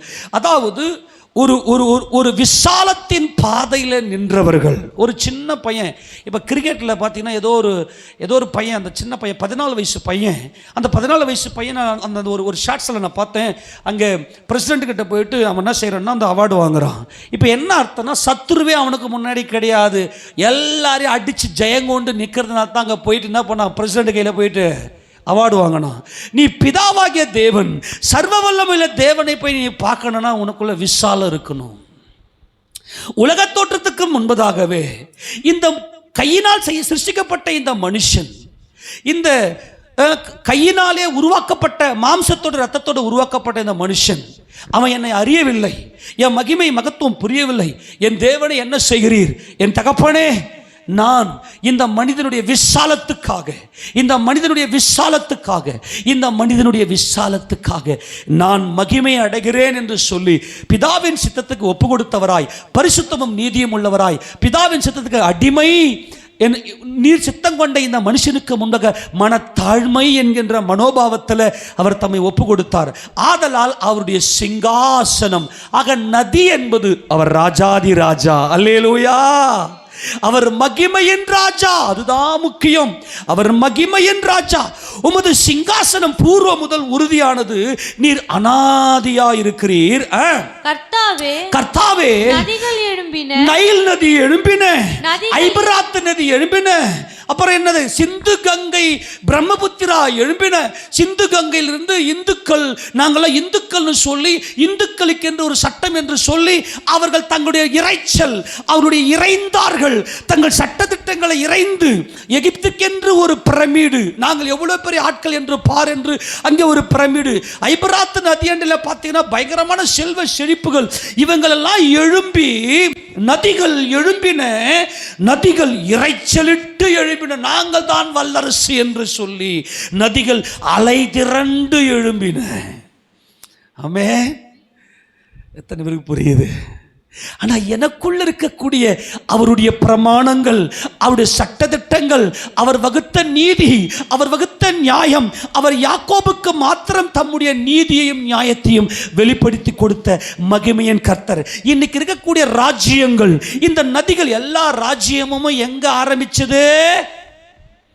நதிக்கரையிலப்பா. 10th படிச்சிருக்கீங்க தானே? நீங்கள் 9th படிச்சீங்கன்னாவே ஹராப்பா மொஹஞ்சதாரோ நாகரிகம் எங்கே உருவாச்சு, நைல் நதி நாகரிகம் எப்படிப்பட்டது, மெசபத்தோமியா நாகரிகம், உலகத்திலேயே பழமை வாய்ந்த முதன்மையான நாகரிகம் மெசபத்தோமியா நாகரிகம் ஐபிராத் நதியில். இந்த நதிகள் இறைச்சிலிட்டு எழும்பின, எல்லா ராஜ்யங்களும் எழும்புகிறது. ஆண்டவரே, எல்லாமே ஒரு ஒரு சட்டத்திட்டத்தை வந்து மாம்ச சுய சட்டத்திட்டத்தை வச்சுக்கின்னு உட்காந்துங்குதுங்க. ஆனால் என் ஜீவநதி, என் ஆண்டவராகிய இயேசு கிறிஸ்து, அவர் மகிமையின் நதியாய் இருக்கிறவர், அவர் ஜீவனுள்ளவர், அவர் தேவனுக்கு அடிமை, என் சகோதரருக்கு முன்னதாக மனத்தாழ்மை என்கின்ற நீதியும் நியாயமும் உடையவர், அவர் தேவனுடைய வார்த்தையானவர். அந்த வார்த்தையே ஜீவநதியாய். கையை தட்டி மகிமை செலுத்துவோமா? அல்லேலூயா. எல்லாரும் சந்தோஷமா இருங்க. அந்த மகிமையின் கர்த்தரை நோக்கி பார்த்த உங்க வாழ்க்கை சகலவிதமான ஆசீர்வாதமும் ஐஸ்வர்யமும் சத்துருவே இல்லாத விசாலத்தில் உங்களை வைத்து தேவனை முகமுகமாய் தரிசிக்கும்படியாய். நாம் எல்லாரும் கர்த்தருடைய மகிமையை கண்ணாடியிலே காண்றது போல கண்டு ஆவியாயிருக்கிற கர்த்தரால், மகிமையடைந்த கர்த்தரால், தேவன் ஆவியா இருக்கிறார், என் கர்த்தர் ஆவியா இருக்கிறார். கரங்களை தட்டுங்களேன் நல்லா, எல்லா உற்சாகமாய். இதான் மகிமையின் கர்த்தர், இதான் மகிமையான மகா விசாலமான நதிகளும் அங்கே ஆறுகளும் உள்ள ஸ்தலம் போல மகிமையின் மேல் மகிமை அடைந்து நாம் மறுரூபப்படுவோம். ஆண்டவரே, நதிகள் எழும்பினப்பா, அங்கங்க ராஜ்யங்கள் எழும்புச்சு. இதெல்லாம் மாம்ச ராஜ்யம், அவெல்லாம் செத்து போனான். ஆனால் நல்ல கவனிங்க, நதிகள் இறைச்சலிட்டு எழும்பின, எல்லாம் இறையறான், என்னென்னமோ சட்டம் போடுறான். இப்போ கிறிஸ்மஸ் கொண்டாடுறாங்க இந்தியாவில் கிறிஸ்மஸ் கொண்டாடுறவங்கள போயிட்டு அடிக்கிறானுங்க, அவங்கள போயிட்டு துன்புறுத்துறானுங்க, சபைக்குள்ள உள்ள போகுது. இதெல்லாம் இறைச்சலிட்டு எழும்புகிறது. நாங்களெல்லாம் இந்துக்கள், எங்களுக்கு ஒரு சட்டம், நீங்களாம் அந்நியர்கள், நீங்களாம் சிறுபான்மையினர் என்று சொல்லி இறைச்சலிட்டு எழும்புகிறார்கள். அவர்களுக்கு என்று ஒரு சட்டத்திட்டத்தை வைத்துக் கொண்டிருக்கிறார்கள் ஆண்டவரே. ஆனால் ஒரு நதியுண்டு, அல்லேலூயா, ஒரு நதியுண்டு. அந்த நதி மகிமையின் நதி, அவரே ஜீவநதி. அவர் தம்மைத்தாமே ஒப்பு கொடுத்தவர், அவர் தேவனுடைய அடிமை, தேவனுடைய தாசன், தன் சகோதரர்களுக்கு சகோதரன், தமிழ் சகோதர கால்களை கழுவின ஒரு ஜீவநதி. ஆமெனா? அந்த நதியை நீங்கள் நோக்கி பார்ப்பீர்களே ஆனால் நீங்கள் விசாலத்தில் இருப்பீர்கள். இப்போ நீங்கள் அந்த மகிமையை பார்த்து கொண்டிருக்கிறீர்கள். இன்று முதற்கொண்டு நீங்கள் விசாலம் ஆவீர்கள். அந்த மகிமையின் தேவனை முகமுகமாய் தரிசிப்பீர்கள். எத்தனை பேர் விசுவாசம் புரியுது? இந்த விசுவாசத்தில் நிலைத்திருங்கள். இந்த நதிகள்லாம் எழும்புச்சு ஆண்டவரே. அப்புறம் திரளான தண்ணீர்களின் இரைச்சலை பார்க்கிலும், சமுத்திரத்தின் வலிமையான அலைகளை பார்க்கிலும் கர்த்தர் உன்னதத்திலே வல்லமை உள்ளவர். கரங்கள் தட்டுங்களே, அவர் வல்லமை உள்ள கர்த்தர். யாரும் தூங்கக்கூடாது. உங்க தலையின் மேல இந்த ஆசீர்வாதம் அபிஷேகம் வந்து என்றென்றைக்கு இறங்குவதாக. இந்த மகிமையின் கர்த்தர் எப்படிப்பட்டவர்? உமது சாட்சிகள் மிகவும் உண்மை உள்ளவைகள் கர்த்தாவே, பரிசுத்தமானது. வாசி தொடர்ந்து. நித்திய நாளாக உமது ஆலயத்தின் அலங்காரமாய் இருக்கிறது. அவர் சரீரமே ஆலயமாய் இருக்கிறது. தேவரீர் பலியையும் காணிக்கையும் விரும்பவில்லை, எனக்கு ஒரு சரீரத்தை ஆயத்தம் பண்ணினீர். இதோ புஸ்தக சுருளில் என்னை குறித்து எழுதியிருக்கிறது, உம்முடைய சித்தத்தின்படி செய்ய வருகிறேன். இந்த மாம்சத்தோடு ரத்தத்தோடு நான் வருகிறேன்.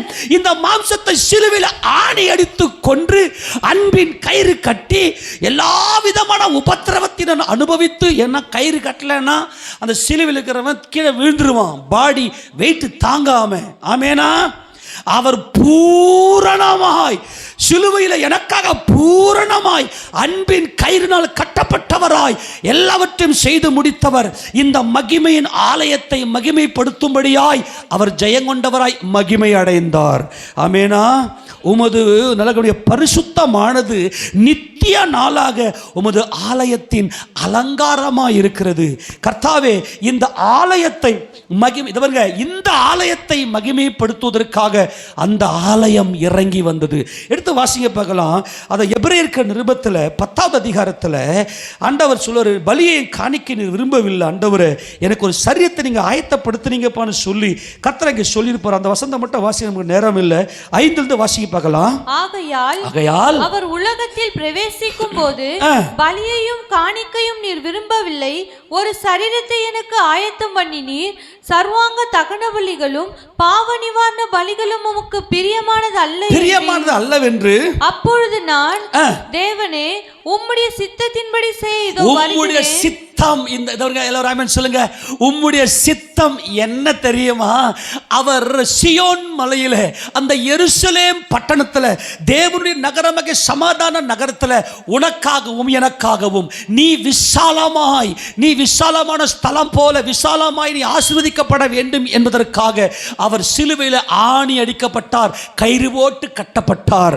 அவர் ஒருபோதும் எந்த விதத்திலும் அந்த என்னை பரிபூர்ணப்படுத்துகிற அந்த பரிபூர்ணத்தில் எந்த ஒரு தடையும் வராதபடிக்கு அவர் கயிறு போட்டு கட்டப்பட்டார். புஸ்தக சுருளில் என்னை குறித்து எழுதியிருக்கிறது என்று சொன்னேன் என்றார்.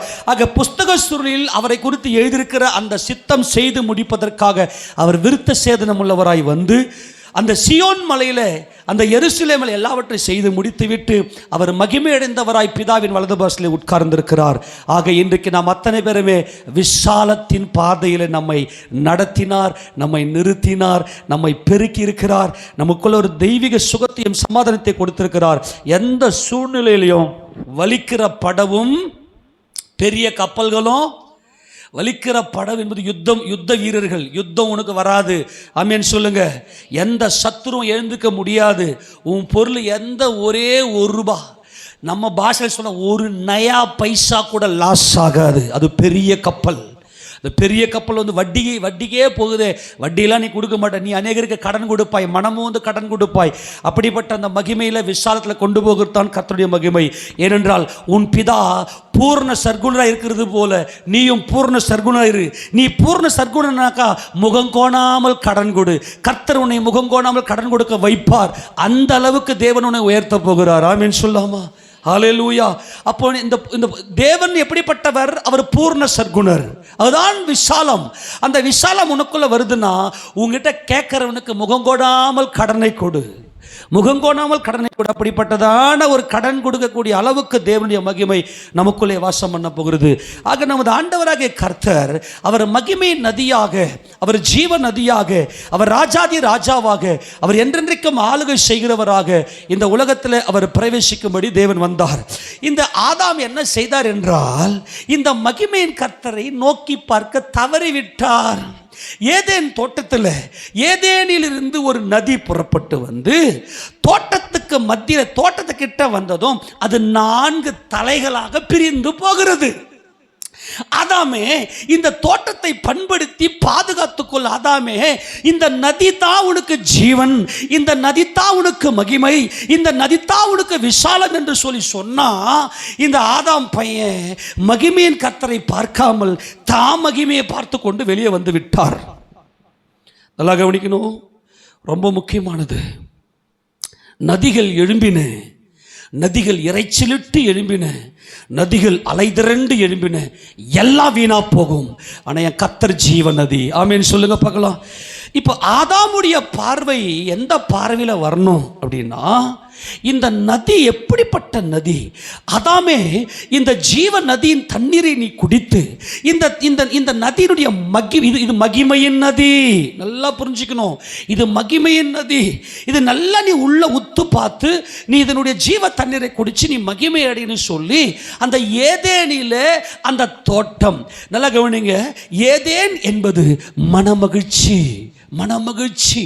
நம்முடைய தேவன் எப்படிப்பட்ட தேசத்தை சிருஷ்டிக்கிறார் என்றால், அவர் மனமகிழ்ச்சியின் தேசத்தை சிருஷ்டிக்கிறார். தோட்டம் என்பது எருசலேம், அந்த தோட்டம் என்பது எருசலேம். ஏதேன் என்பது இஸ்ரவேல். அந்த ஏதேனிலே கிழக்கே இருக்கக்கூடிய தோட்டம் என்பது எருசலேம். அந்த எருசலேம் என்கிற தோட்டத்தினுடைய மத்தியில் இருப்பது சீயோன். அந்த மத்தியில் தான் நன்மை தீமை அறியத்தக்க விருட்சமும் ஜீவ விருட்சமும் கர்த்தர் பூமியிலிருந்து முளைக்க பண்ணினார். ஆக இந்த நதியின் தண்ணீரை கரெக்டாக தோட்டத்துக்குள்ள வந்தது. அந்த நதி ஏதேனிலிருந்து ஓடி வரும்போது அது நதியாக வருகிறது. நதியாக வந்ததும் அது தோட்டத்துக்கு உள்ளே என்ட்ராகும் போது 4 தலைகள். நல்லா கவனிக்கணும், 4 தலைகள் என்றுதான் மூல பாஷையில் சொல்லப்பட்டுகிறது. இந்த தலை என்பது சுபாவத்தை காண்பிக்கிறது. என் கர்த்தர் ஜீவ நதி, அவர் அநாதி தேவன். ஆனால் அவர் தோட்டத்துக்குள்ளே வரும்போது, அது தேவனுடைய தோட்டம், தேவனுடைய குடும்பம் என்கின்ற தோட்டத்துக்குள்ளே வரும்போது அவர் 4 ஜீவன்களை உடையவராய், அவர் ஜீவன் உள்ளவராய், ஜீவனுள்ள கிறிஸ்து இயேசுவாய், அவர் பராமரிக்கிற ராஜாவாக, பணிவிடை செய்கிற பணிவிடைக்காரனாக, பாசமுள்ள மனுஷகுமாரனாக, அவர் பரிசுத்தமுள்ள தேவகுமாரனாக, இந்த 4 நதிகள் 4 ஆறுகளாக பிரிந்து போகிறது தோட்டத்துக்கு உள்ளே. ஏதேன் என்கின்ற நாட்டுக்குள்ள வரும்போது அது நதி. அது அந்த நதி தோட்டத்துக்குள்ளே போகும்போது 4 நதிகளாக 4 ஆறுகளாக புரண்டு ஓடுகிறது. எப்பா இஸ்ரவேல் ஜனங்களே, இந்த ஆதாம் எதை தவறவிட்டார்? இந்த நதியின் மகிமையை பார்க்க, இந்த மகிமையின் கர்த்தரை பார்க்க தவறிவிட்டார். இஸ்ரவேல் ஜனங்களே, ஆபிரகாம், ஈசாக்கு, யாக்கோபு என்பவர்கள் இந்த மகிமையின் நதியை நோக்கி பார்த்தார்கள். அதனால்தான் அப்போஸ்தலர் 3:13 இஸ்ரவேல் ஜனங்களுக்கு இந்த ஆதாம் தவறவிட்ட இந்த மகிமையின் கர்த்தரை நம்முடைய பிதாக்களின் தேவன் ஆபிரகாம், ஈசாக்கு, யாக்கோபு என்பவர்களின் தேவன் நமது மகிமையின் கர்த்தரை தம்முடைய பிள்ளையாகிய கிறிஸ்துவை மகிமைப்படுத்தினார் என்று அப்போஸ்தலர் பேதுரு சொல்லுவதை பார்க்கிறோம். அன்பான தேவஜனமே, நீங்கள் இந்த நதியின் தண்ணீரை குடித்து இந்த தோட்டத்தை பராமரிக்க சித்தம் கொண்டிருக்கிறீர்கள். அர்த்தம் என்ன? ஆதாமே, நீ முதல்ல இந்த நதியின் தண்ணீரை நல்லா குடிச்சு நீ என்ன பண்ண? தோட்டத்தை பராமரி. தோட்டம் அப்படின்னா வேற ஒன்றும் இல்லைங்க, உன் மனைவியை பராமரிடா, உன் மனைவிக்கு நல்லா போதிடா. நான் தான் உன்னை சிருஷ்டித்தேன் உன்னை மண்ணிலிருந்து, ஆனால் உன் மாம்சத்திலிருந்து வந்தவ உன் பொண்டாட்டி.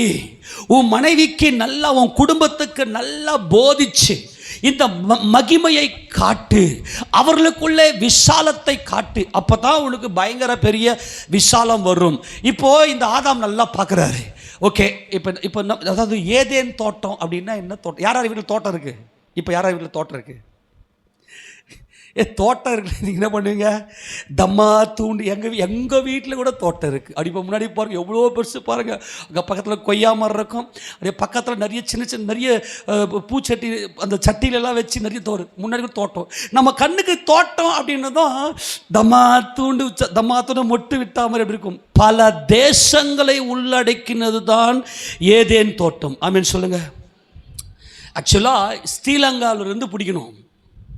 ஸ்ரீலங்காவில் வந்து ஐபராத்து, அங்கே பாபேலுக்கு போயிட்டு அப்படியே இந்த பக்கம் வந்து இந்த பக்கம் ஈரானை பிடிச்சி அப்படியே இந்த பக்கம் இந்தியா வந்து அவ்வளோ பெருசு. தெரியுமா ஏதேன் தோட்டம்? தெரியுமா தெரியாதா? தெரியாது. நம்மளுக்கு தோட்டம்னு சொன்னதும் மல்லிப்பூ தோட்டத்தையும் கனகாம்பரம் தோட்டத்தையும் பார்த்துட்டு இதுதான் ஏதேன் தோட்டமா? தோட்டம்னு நல்லா மைண்டில் வச்சுக்கணும். இப்போ ஸ்ரீலங்காவில் பார்த்தீங்கன்னா ஆதாம் பாலம் அப்படின்ற ஒரு மலையே இருக்குது, ஒரு இடமே இருக்குது. அந்த இடத்துல பார்த்தா ஆதாம் பாலம் அப்படின்னு சொல்லுவாங்க. அங்கே ஆதாமுடைய பாதம் அங்கே இருக்குதுன்னு சொல்லுவாங்க. அதே மாதிரி பார்த்தீங்கன்னாக்கா இப்படி இங்கேருந்து பார்த்தா ஐபிராத் நதி வரைக்கும் பார்த்தீங்கன்னா, ஐபிராத் நதி எங்கே இருக்குது அப்படின்னு சொன்னாக்கா, இப்போ இன்றைக்கி பார்த்தீங்கன்னாக்கா மேலே ரஷ்யா பார்டர் டச்சில் அந்த பக்கமாக போயிட்டு டர்க்கி, துருக்கி, அப்புறமா ஈராக்கு, ஈரான், இந்த சிரியா இதெல்லாம் செழிப்பாக்கி நேராக வரும். அது ஐபிராத், அப்புறம் டைக்ரிஸ் நதி இதெல்லாம் அங்கே இருக்கும். நல்லா கவனிக்கணும். இப்போது ஆதாம் நல்லா பார்க்குறாரு. என்ன பார்க்குறாரு? ஏதேனிலிருந்து ஒரு நதி புறப்பட்டு வருகிறது. அந்த புறப்படுதல் அனாதி நாட்களினுடையது. ஆமென் சொல்லுங்களேன். ஹல்லேலூயா. அந்த நதி ஜீவ நதி. தோட்டத்துக்கு கிட்ட வந்ததும் 4 தலைகள், 4 heads. வாசிங்க பார்க்கலாம். ஆதிகாம புத்தகம் 2வது அதிகாரத்தில் 9 வாசிங்கம்மா. தேவனாகிய கர்த்தர் பார்வைக்கு அழகும் புசிப்புக்கு நலமுமான சகலவித விருட்சங்களையும் தோட்டத்தின் நடுவில் ஜீவ விருட்சத்தையும் நன்மை தீமை அறியத்தக்க விருட்சத்தையும் பூமியிலிருந்து முளைக்க பண்ணினார். 8 வாசி. தேவனாகிய கர்த்தர் கிழக்கு ஏதேன் என்னும் ஒரு தோட்டத்தை உண்டாக்கி தாம் உருவாக்கின மனுஷனை அதிலே வைத்தார். ஏதேன் என்னும் தோட்டம் அல்ல, eastward of the garden. நல்லா கவனிங்க. எதுக்கு ஈஸ்ட் வேர்டு? ஏதேன் என்கின்ற ஒரு தேசம், அந்த தேசத்துக்கு கிழக்கே இருக்கக்கூடிய அந்த கிழக்கு பகுதியில் ஒரு தோட்டம். அந்த தோட்டத்தில் ஆதாமை கொண்டு போய் வச்சுட்டு அந்த ஏதேன் என்பது இஸ்ரவேல், தோட்டம் என்பது எருசலேம். அந்த தோட்டத்தின் மத்தியிலே நன்மை தீமை அறியத்தக்க விருட்சமும் ஜீவ விருட்சமும் அங்கே இருக்கிறது. அதான் சியோன் என்கின்ற அந்த மகிமை. அந்த இடத்துல வச்சுட்டு இப்ப 10 வாசி பார்க்கலாம். தோட்டத்துக்கு தண்ணீர் பாயும்படி ஏதேனிலிருந்து ஒரு நதி ஓடி. எங்கிருந்து ஓடுது? ஏதேன் தோட்டம் இல்ல, ஏதேனிலிருந்து ஒரு நதி ஓடி. இந்த நதிதான் தேவனுடைய குமாரன். கரங்களை தட்டுங்க நல்லா உற்சாகமாய். அந்த வார்த்தையானவர், ஆதியிலே வார்த்தை இருந்தது, அந்த வார்த்தை தேவனிடத்தில் இருந்தது, அந்த வார்த்தை தேவனா இருந்தது. இந்த நதி அநாதி தேவன், அதரிசனமானவர், நித்தியமானவர், அவர் யாராலும் காணக்கூடாதவர், அவர் மகிமையின் கர்த்தர். ஆனால் அவர் என்ன செய்கிறார்? அவர் தேவகுமாரனாக வந்து வாசிமா தோட்டத்துக்கு தண்ணீர் பாயும்படி ஏதேனிலிருந்து ஒரு நதி ஓடி எங்கே இருந்து ஏதேனிலிருந்து வர நதி எங்கே இருந்து பிரியுது? வாசிங்க. அங்கே இருந்து பிரிந்து 4 பெரிய அந்த தோட்டத்துக்குள்ள என்ட்ரானதும் 4 பெருசா மாறுது. ஆதாமே நீ உத்து பார்த்துக்கடா. ஆதாம் கர்த்தராகிய இயேசுராஜாவோட உடன்படிக்கை செய்தார். ஆதாமே நான் உன்னை விசாலத்தில் கொண்டு போய் வைக்க போகிறேன். ஆமேனா? ஆதாமே அந்த விசாலம் எது என்றால் உனக்கு நதி வேண்டும். இதுக்கு இல்லை கவனிங்க. அன்னைக்கு நல்ல ஹைட்ரோ ஆக்சைடு படலெல்லாம் நல்லா பூமியை மூடிக்கிட்டு இருந்துச்சு. மழையும் கிடையாது, பனியும் கிடையாது, எதுவுமே இல்லை. ஆனால் இந்த நதி தான் அவருடைய கான்செப்ட். நான் சொல்கிறத புரிஞ்சுக்கணும். நதி தான் தேவ கான்செப்டை தவிர மழையும் பனியும் அல்ல. அது பின்னாட்களில் இவர்கள் பாவத்தின் நிமித்தமாய் கிறிஸ்துவே மழையாக, நதியாக, அது பனியாக மாறினார். ஆனால் தேவ நோக்கம் நதியை வைத்து தான் கர்த்தர் கணக்கு பண்ணுறார். ஏன்னா இந்த நதி என்ன செய்யுதுன்னா புரண்டு ஓடுகிறது. அது என்னதுன்னா ஜீவியத்தை காண்பிக்கிறது. கிறிஸ்துவினுடைய இந்த உலகத்தில் அவர் வாழ்ந்த மகிமையை காண்பிக்கிறது. நல்லா கவனிங்க. இந்த இடத்துல நீங்கள் இங்கிலீஷ் பைபிளில் நீங்கள் எடுத்து வாசித்து பார்த்தீங்கன்னா அங்கே 4 headsன்னு இருக்கும். அந்த இடத்துல பிரிஞ்சு டிவைடட் த ரிவர் இந்த 4 heads. அங்கே அந்த 4 தலைகளாக பிரிகிறது. அந்த வசனத்தை வாசிக்கணும். எசேக்கியேல் தீர்க்கதரிசன புத்தகம் 1வது அதிகாரத்தில் எசேக்கியேல் இந்த 4 தலைகள், இந்த 4 தலை என்ன? எசேக்கியேல் தீர்க்கதரிசன புத்தகம் 1வது அதிகாரத்தில் 5வது வசனத்தை வாசிக்க பார்க்கலாம். அதன் நடுவிலிருந்து 4 ஜீவன்கள் தோன்றின. அவைகளின் சாயல் மனுஷ சாயலா இருந்தது. நல்லா கவனிங்க. இந்த 4 ஜீவன்கள் என்பது தான் நமது கர்த்தராகிய இயேசு கிறிஸ்து. அதை நீங்க வாசித்தீங்கன்னாக்கா 10வது வசனத்தை வாசிங்க பார்க்கலாம்.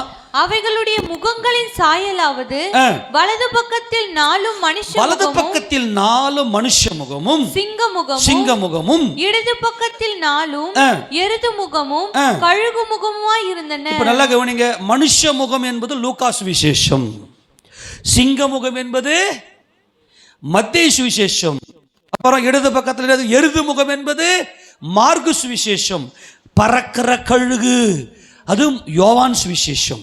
நல்லா கவனிக்கணும். அவர் சிங்கமுகமாக, அவர் தேவனுடைய ராஜாவாக, இந்த 4 நதி என்பது அந்த நதி 4 ஆறுகளாக, ஆக்சுவலி அதுவும் ஆறு தான், ஆனால் அங்கிருந்து கிளை நதியாக போகிறதுனால இப்போ நைல் நதியினுடைய கிளை நதி என்ன நதின்னு பார்த்தோம், கீசோனா பார்த்தோம் இல்லையா? அங்கிருந்து போய் செழிப்பு இருக்குதுன்னு சொல்லி, அதே மாதிரி இந்த ஜீவ நதியிலிருந்து 4 ஆறுகள் பிரிந்து போகிறது. ஆக இந்த 4 ஆறுகள் சொல்லுவது ஜீவனுள்ள நமது ஆண்டவராகிய இயேசு கிறிஸ்து. இப்போ இந்த ஆதாம் என்ன செய்யணும்னா, இந்த 4 நதிகளை உட்கார்ந்து ஆராய்ச்சி செய்து அந்த 4 நதியினுடைய உபதேசத்தை, அந்த மகிமையை தன்னுடைய மனைவிக்கு நல்லா போதிச்சு, இந்த மகிமையின் கர்த்தரை நீ பார்ன்னு சொல்லி 2 பேரும் இந்த மகிமையின் கர்த்தரை பார்த்துட்டு இருந்தாங்கன்னா அன்னைக்கே ரட்சிப்பு ஓவர். இவ்வளோ தூரம் வரப்போறதே கிடையாது. இப்போ சில பேர் கேள்வி கேட்பாங்க, ஆண்டவருக்கு தான் சாத்தானை படைக்கிறாரே, சாத்தானை படைச்சது இவன் சாத்தானா மாறிடுவான்ட்டு அவருக்கு தெரியுமே, தெரிஞ்சிருந்தோம் ஏன் படைச்சாரு அப்படிலாம் சில பேர், நிறைய பேர் போட்டு மண்டியை போட்டு பிச்சு. நல்லா ஒன்று கவனிச்சுங்க, தேவனுடைய நினைவில் என்றைக்குமே எதிர்மறை ஒன்று கிடையாது. ஏனென்றால் இன்னொரு தேவனே கிடையாது. இன்னொருத்தர் இருந்தால் தான் சண்டைக்கு போகிறதுக்கு அல்லது நீ பெரியவனா நான் பெரியவனான்னு போகிறதுக்கு ஆப்போசிட்டை யோசிக்கணும். நம்முடைய தேவனுக்கு முன்பதாக இன்னொரு தெய்வம் கிடையாது. அவருக்கு எதிர்மறை என்கின்ற ஒன்று கிடையாது. சாத்தான் என்கின்ற ஒன்று அவருடைய சிந்தனையிலே கிடையவே கிடையாது. ஆதாம் தான் பாவம் செய்வான்னு தெரியுமே, அப்படி இருந்து ஏன் ஆதாமை படைக்கணும், ஆதாம் அங்கே நன்மை தீமை அறிந்ததை வைக்கணும், சரி இவன் தான் போய் சாப்பிட்றதுக்கு போறானே இவர் ஏன் போய், இந்த மாதிரிலாம் கேள்வி கேட்டு இருப்பாங்க. நல்ல கவனிங்க, நம்முடைய தேவன் பரிபூர்ணமானவர், அவர் அன்புள்ள தேவன், அவர் குறைவில்லாதவர். தேவ சாயலின்படியும் தேவ ரூபத்தின்படியும் படைச்சிட்டாரு. மனிதனுடைய சுயாதீன சித்தத்தில் கடவுளே தலையிட மாட்டார் தெரியுமா? அப்புறம் எப்படி அவருக்கு மகிமை? அவர் தம்மை மகிமைப்படுத்த நினைத்தார். ஒரு மனதுக்குள்ள இருந்ததெல்லாம் அவருடைய மகிமை. என் மகிமையை யாராச்சும் ஒருத்தர் பார்த்து என்னை புகழ்ச்சியா என் புகழ்ச்சியை பார்க்கணும். அப்போ தேவன் சித்தம் கொண்டாரு, உங்களையே என்னையும். கையெல்லாம் தட்ட மாட்டீங்களா?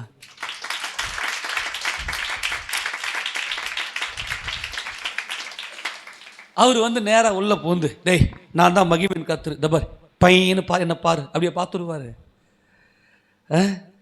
அவருடைய வேத பிரமாணத்தை ஆராய்ச்சி செய்யணும்.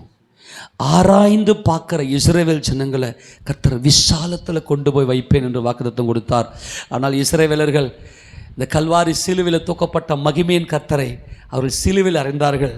மகிமையின் கர்த்தரை இந்த உலகத்தின், இந்த பிரபஞ்சத்தின் அதிபதிகள், இந்த பிரபஞ்சத்தின் ராஜாக்கள், இந்த பிரபஞ்சத்தின் நதிகள், சும்மா நதி, அவன்லாம் இறைச்சல், இவனுக்கெல்லாம் இந்த வெளிச்சம் தெரியல. அது தெரிஞ்சிருந்தா மகிமையின் கர்த்தரை சிலுவையில் அறிந்திருக்க மாட்டார்களே. அப்போஸ்தலனாகிய பவுல் கொரிந்து சபைக்கு எழுதுகிறார். இதை வாசிங்க மறுபடியும் வாங்க. மகிமையின் கர்த்தரை ஏன் இவர் சிலுவையில் அறிந்தாங்கன்னா, இவர் கண்கள் குருடாக்கப்பட்டது. வாசிங்க பார்க்கலாம். 1 கொரிந்தியர் 2ஆம் அதிகாரத்தில் 7-8 வாசிக்க பார்க்கலாம்.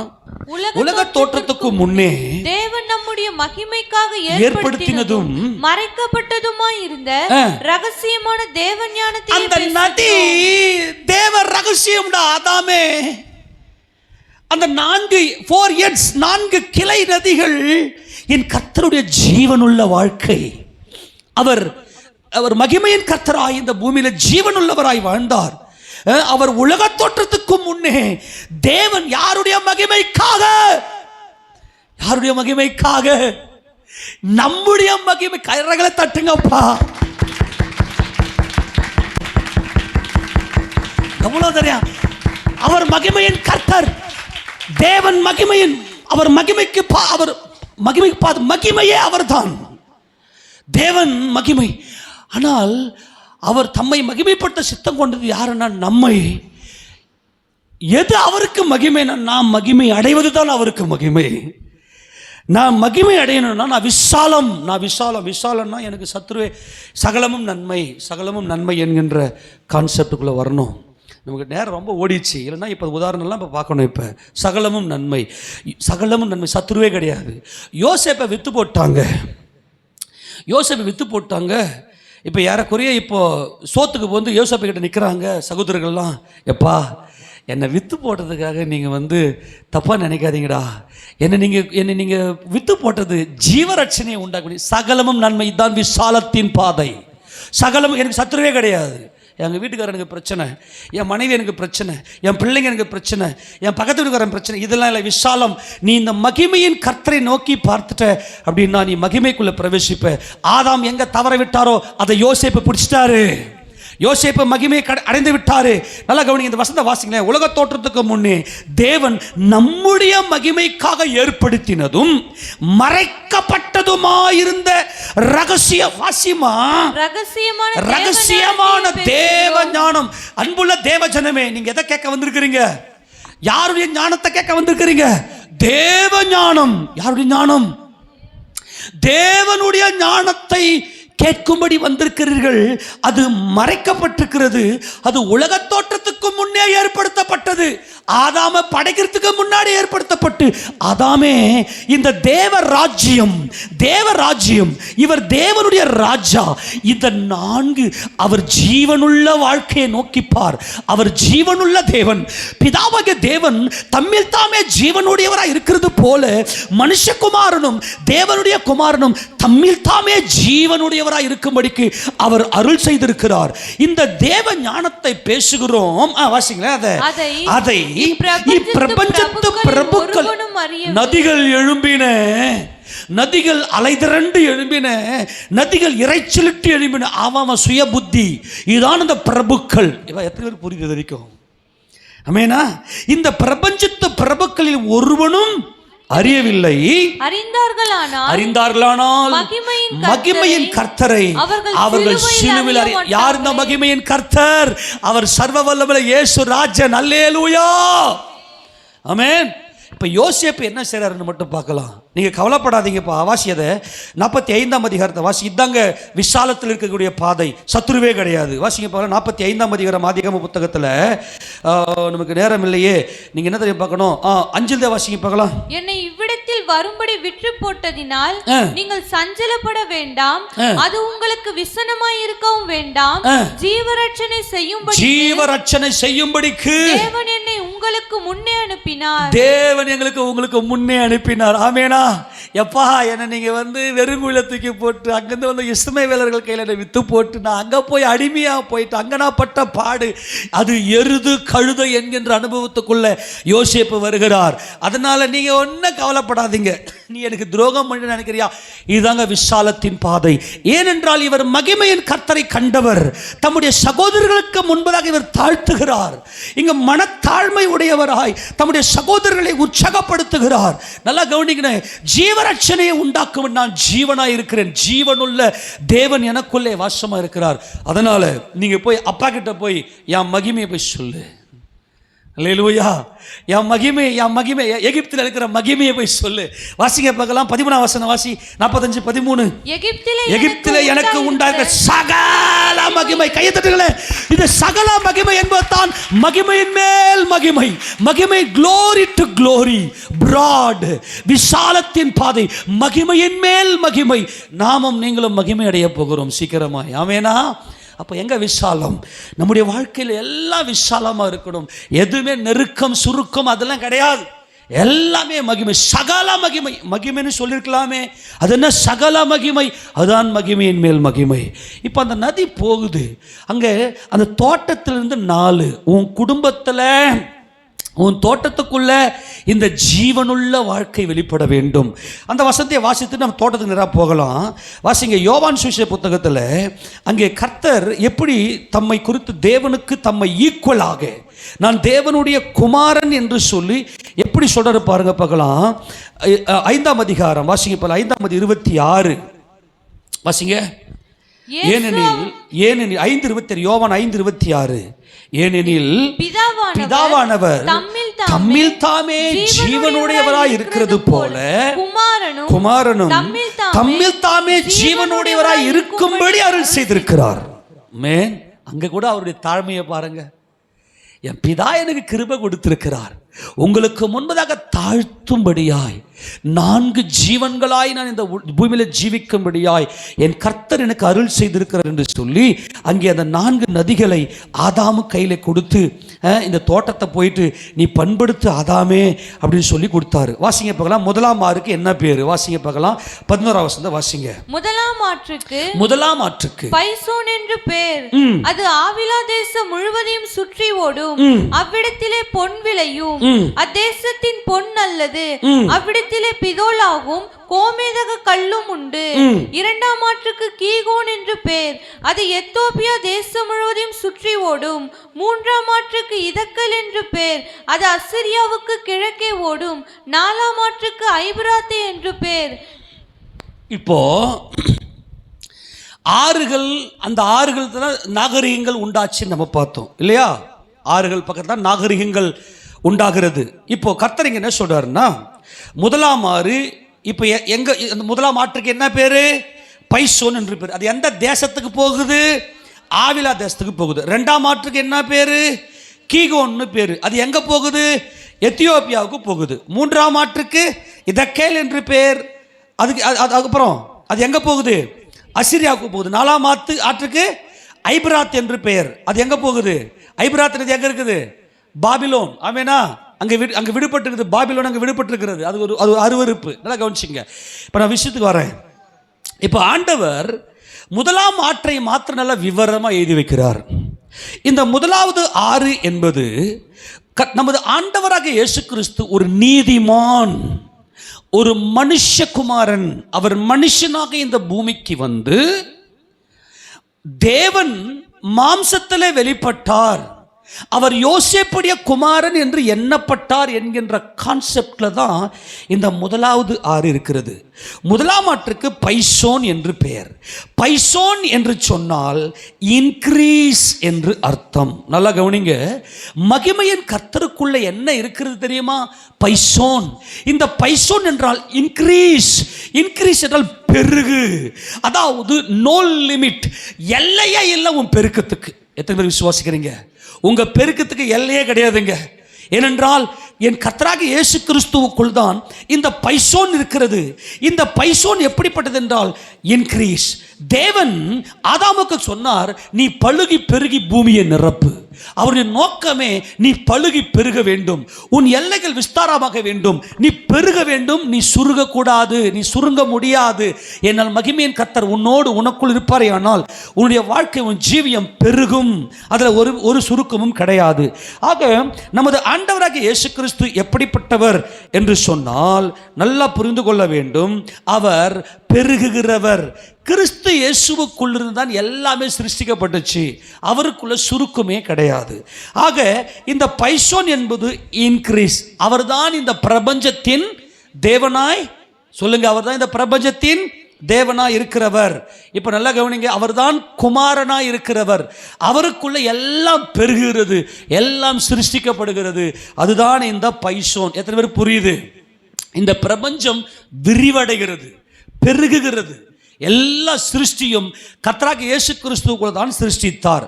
ஆக இந்த பைசோன் என்பது அவருடைய ஆதித்தன்மையை காண்பிக்கிறது. அவருக்குள்ளிருந்து தான் எல்லாம் சிருஷ்டிக்கப்படுகிறது.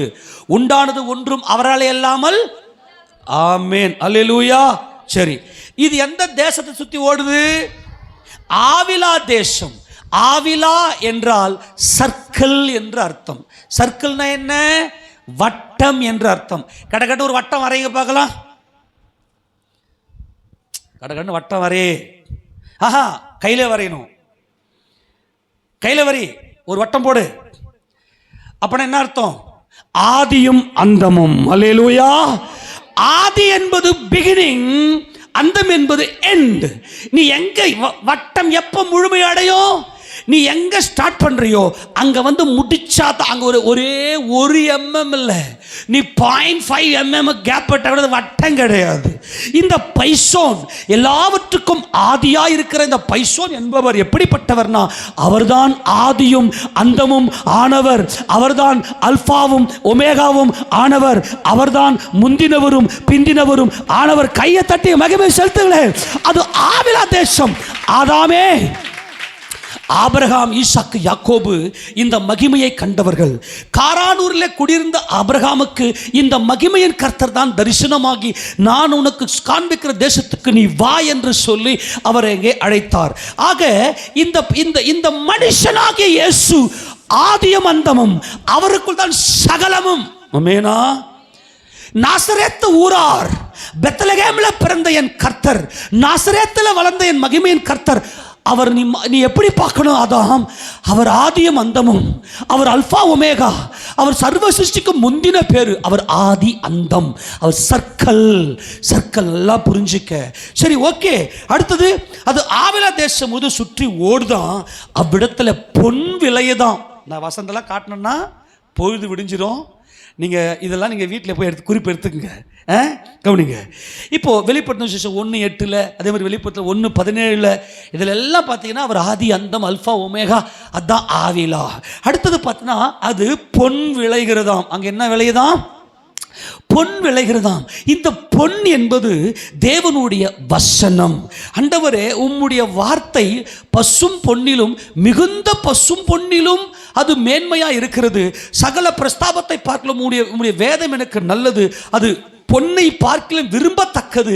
இந்த பொன் என்பது நமது ஆண்டவராகிய இயேசு கிறிஸ்துவினுடைய நீதியை காண்பிக்கிறது. அவர் நீதிமான், அவர் தெய்வீகம், பிதாவாகிய தேவனுடைய சித்தத்தை செய்தவர்.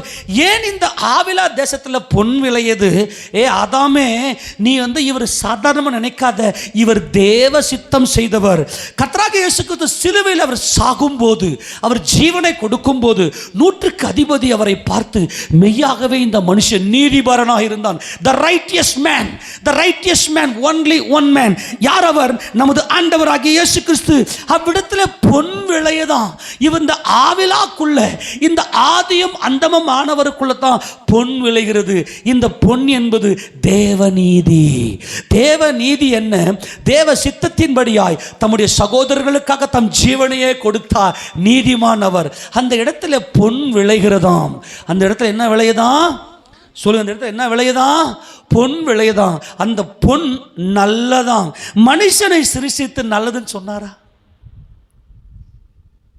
தெரியுமா? முதலாம் நாள் நல்லது, சூரியன் நல்லது, சந்திரன் நல்லது, மரஞ்செடி கொடி நல்லது, மனுஷனை உண்டாக்கிட்டு வெயிட். ஆனால் இயேசு ராஜாவுடைய நீதி நல்லது. பொன் கையை தட்டுங்களே. மனுஷன் நல்லதுன்னு ஏதேன்ல என் கர்த்தராகிய இயேசு கிறிஸ்து நாமத்தில் என் கர்த்தர் மனுஷன் நல்லதுன்னு சொல்லிட்டார். அவரை மகிமைப்படுத்தி தம்முடைய வலது பாசத்தில் உட்கார வைத்திருக்கிறார். அந்த பொன் நல்லது, நல்லது, உத்தமும் உண்மையும் உள்ள ஊழியக்காரனே. இன்னைக்கு கர்த்தர் உன்னையும் என்னையும் பார்த்து சொல்றாரு, நல்லவனே, நல்லது. ஜீவன் ஜோசுவாவை படைத்தது நல்லது. உங்க பேரை சொல்லி ஒரு அறிக்கை பண்ணுங்க இந்த ராத்திரி வேளையில. இவன் சத்தமா உங்க பேரை சொல்லி நல்லது சொல்லுங்கயா. ஆமென். கர்த்தர் நல்லவர். அந்த பொன் நல்லது, அவருடைய நீதி நல்லது. நாம் அவருக்குள் தேவனுடைய நீதி ஆகும்படிக்கு பாவமறியாத அவரை நமக்காக பொன்னாக்கினார். அந்த பொன் நல்லது. அவ்விடத்துல பிதோலாகும் கோமேதக கல்லும் உண்டு. இந்த பிதோலாக் என்பது ஒரு பிசின்.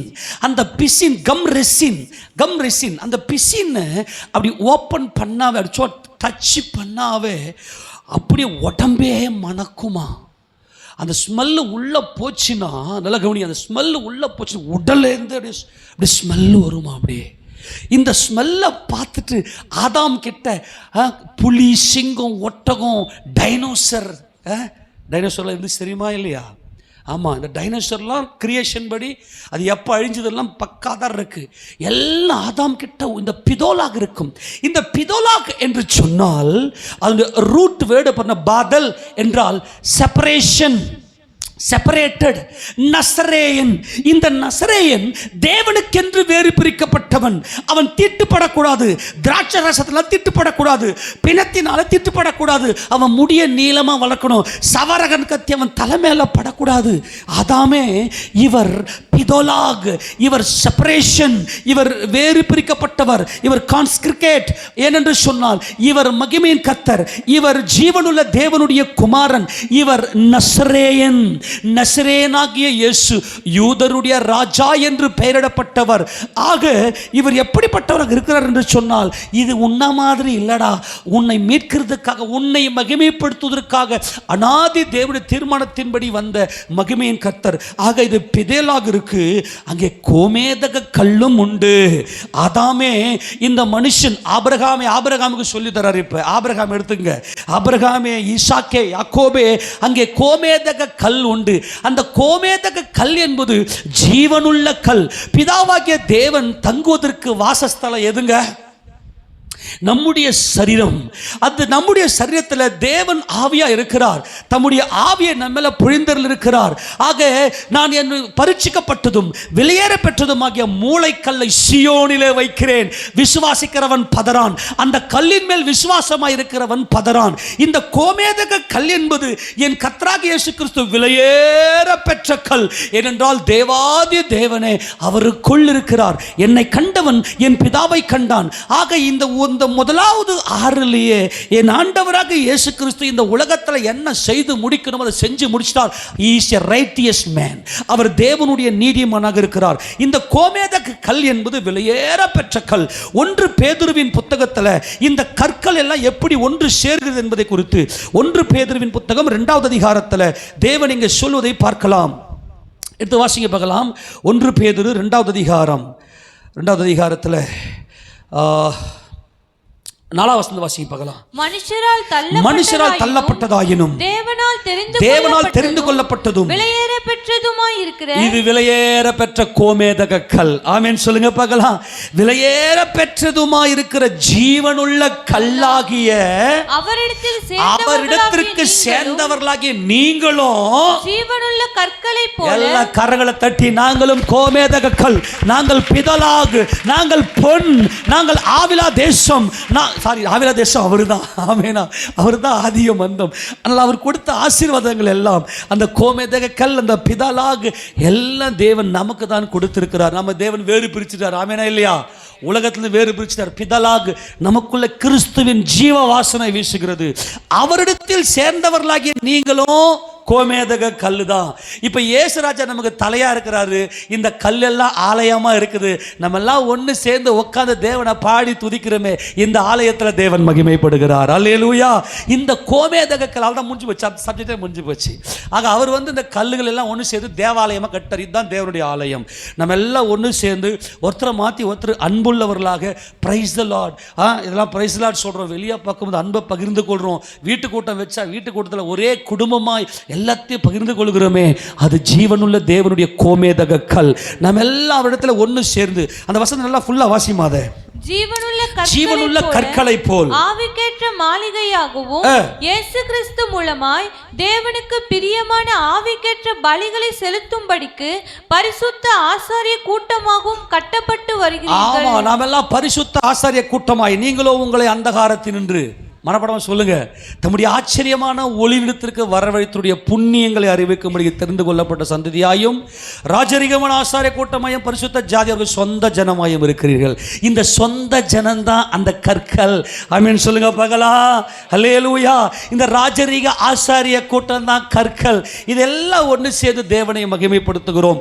அவர் தான் வாசல், அந்த நதி தான் வாசல். அதுக்கு உள்ளிருந்து ஓடுகிற இந்த 4 ஆறுகளும் அவரை பிரதிபலிக்கிற வாசல், தேவனுடைய வாசலாக அவர் அங்கே வெளிப்படுகிறார். அன்பானவர்களே, அடுத்த நதி என்ன பண்ணுது வாசிக்க பார்க்கலாம். அடுத்த நதி என்ன நதி? அங்க ஒரு ஆறு என்ன ஆறு போது 13ஆம் வசனத்தை வாசிக்க பார்க்கலாம். 2ஆம் ஆற்றுக்கு வாசி. 2ஆம் ஆற்றுக்கு கீகோன் என்று பேர். அது எத்தியோப்பியா தேசம் முழுவதையும் சுற்றி ஓடும். இந்த கீகோன் என்றால் என்ன அர்த்தம்னா, பர்ஸ்டிங் ஃபோர்த், அதாவது வெடித்து வெளியேறு, பிக் பேங் ஆகு. ஆமெனா, வெடித்து வெளியேறு.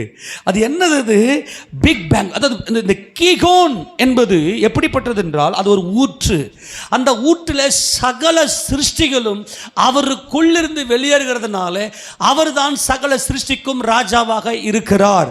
இது எங்க ஓடுதுன்னா, எத்தியோப்பியா தேசம் முழுக்க ஓடுது. எத்தியோப்பியா அப்படின்னு சொன்னா ஆக்சுவலாக இந்த நதி தான் பார்த்தீங்கன்னா இது நைல் நதியாக இருக்கணும்னு சொல்லி யூத ஆராய்ச்சியாளர்கள் சொல்றாங்க. ஏன்னா எத்தியோப்பியா என்பது ஆப்பிரிக்கா கண்டத்தில் இருக்கக்கூடிய நதி. அங்கே போகக்கூடிய அந்த கீகோன் நதி அதுதான் இருக்கணும் அப்படின்னு சொல்றாங்க. இதுக்கு பேர் ஏன் கீகோன் அப்படின்னு சொன்னா, இது பர்ஸ்டிங் ஃபோர்த் என்று சொன்னால் வெடித்து வெளியேறு. நமது ஆண்டவராக இயேசு கிறிஸ்து பிதாவாகிய தேவனுக்குள்ள வார்த்தையா இருந்தவர். அவர் ராஜாதி ராஜாவாக சகலமும் அவருக்கென்றும் சிருஷ்டிக்கப்பட்டது. அவரை கொண்டும் அவருக்கென்றும் சிருஷ்டிக்கப்பட்டது. ஆக இது என்ன செய்துனாக்கா, இந்த எத்தியோப்பியா என்கின்ற எகிப்து என்கின்ற அந்த பத்திரது எத்தியோப்பியா பிளாக், கூஷ் என்றால் பிளாக். அது பார்த்தோன்னா இந்த நதிகள் இறைச்சலிட்டு எழும்பின இருக்கு இல்லையா. இன்னைக்கு இருக்கக்கூடிய இந்த எகிப்து எல்லாவற்றையும் அவர் சங்காரம் செய்து தேவனாகிய கர்த்தர் என்ன செய்கிறார், ஒரு பெரிய வெளிச்சத்தை கொடுக்கிறார். இந்த இரண்டாம் ஆற்றுக்கு கீகோன் என்று சொன்னால், முதலாவது ஆற்றுக்கு பைசோன்.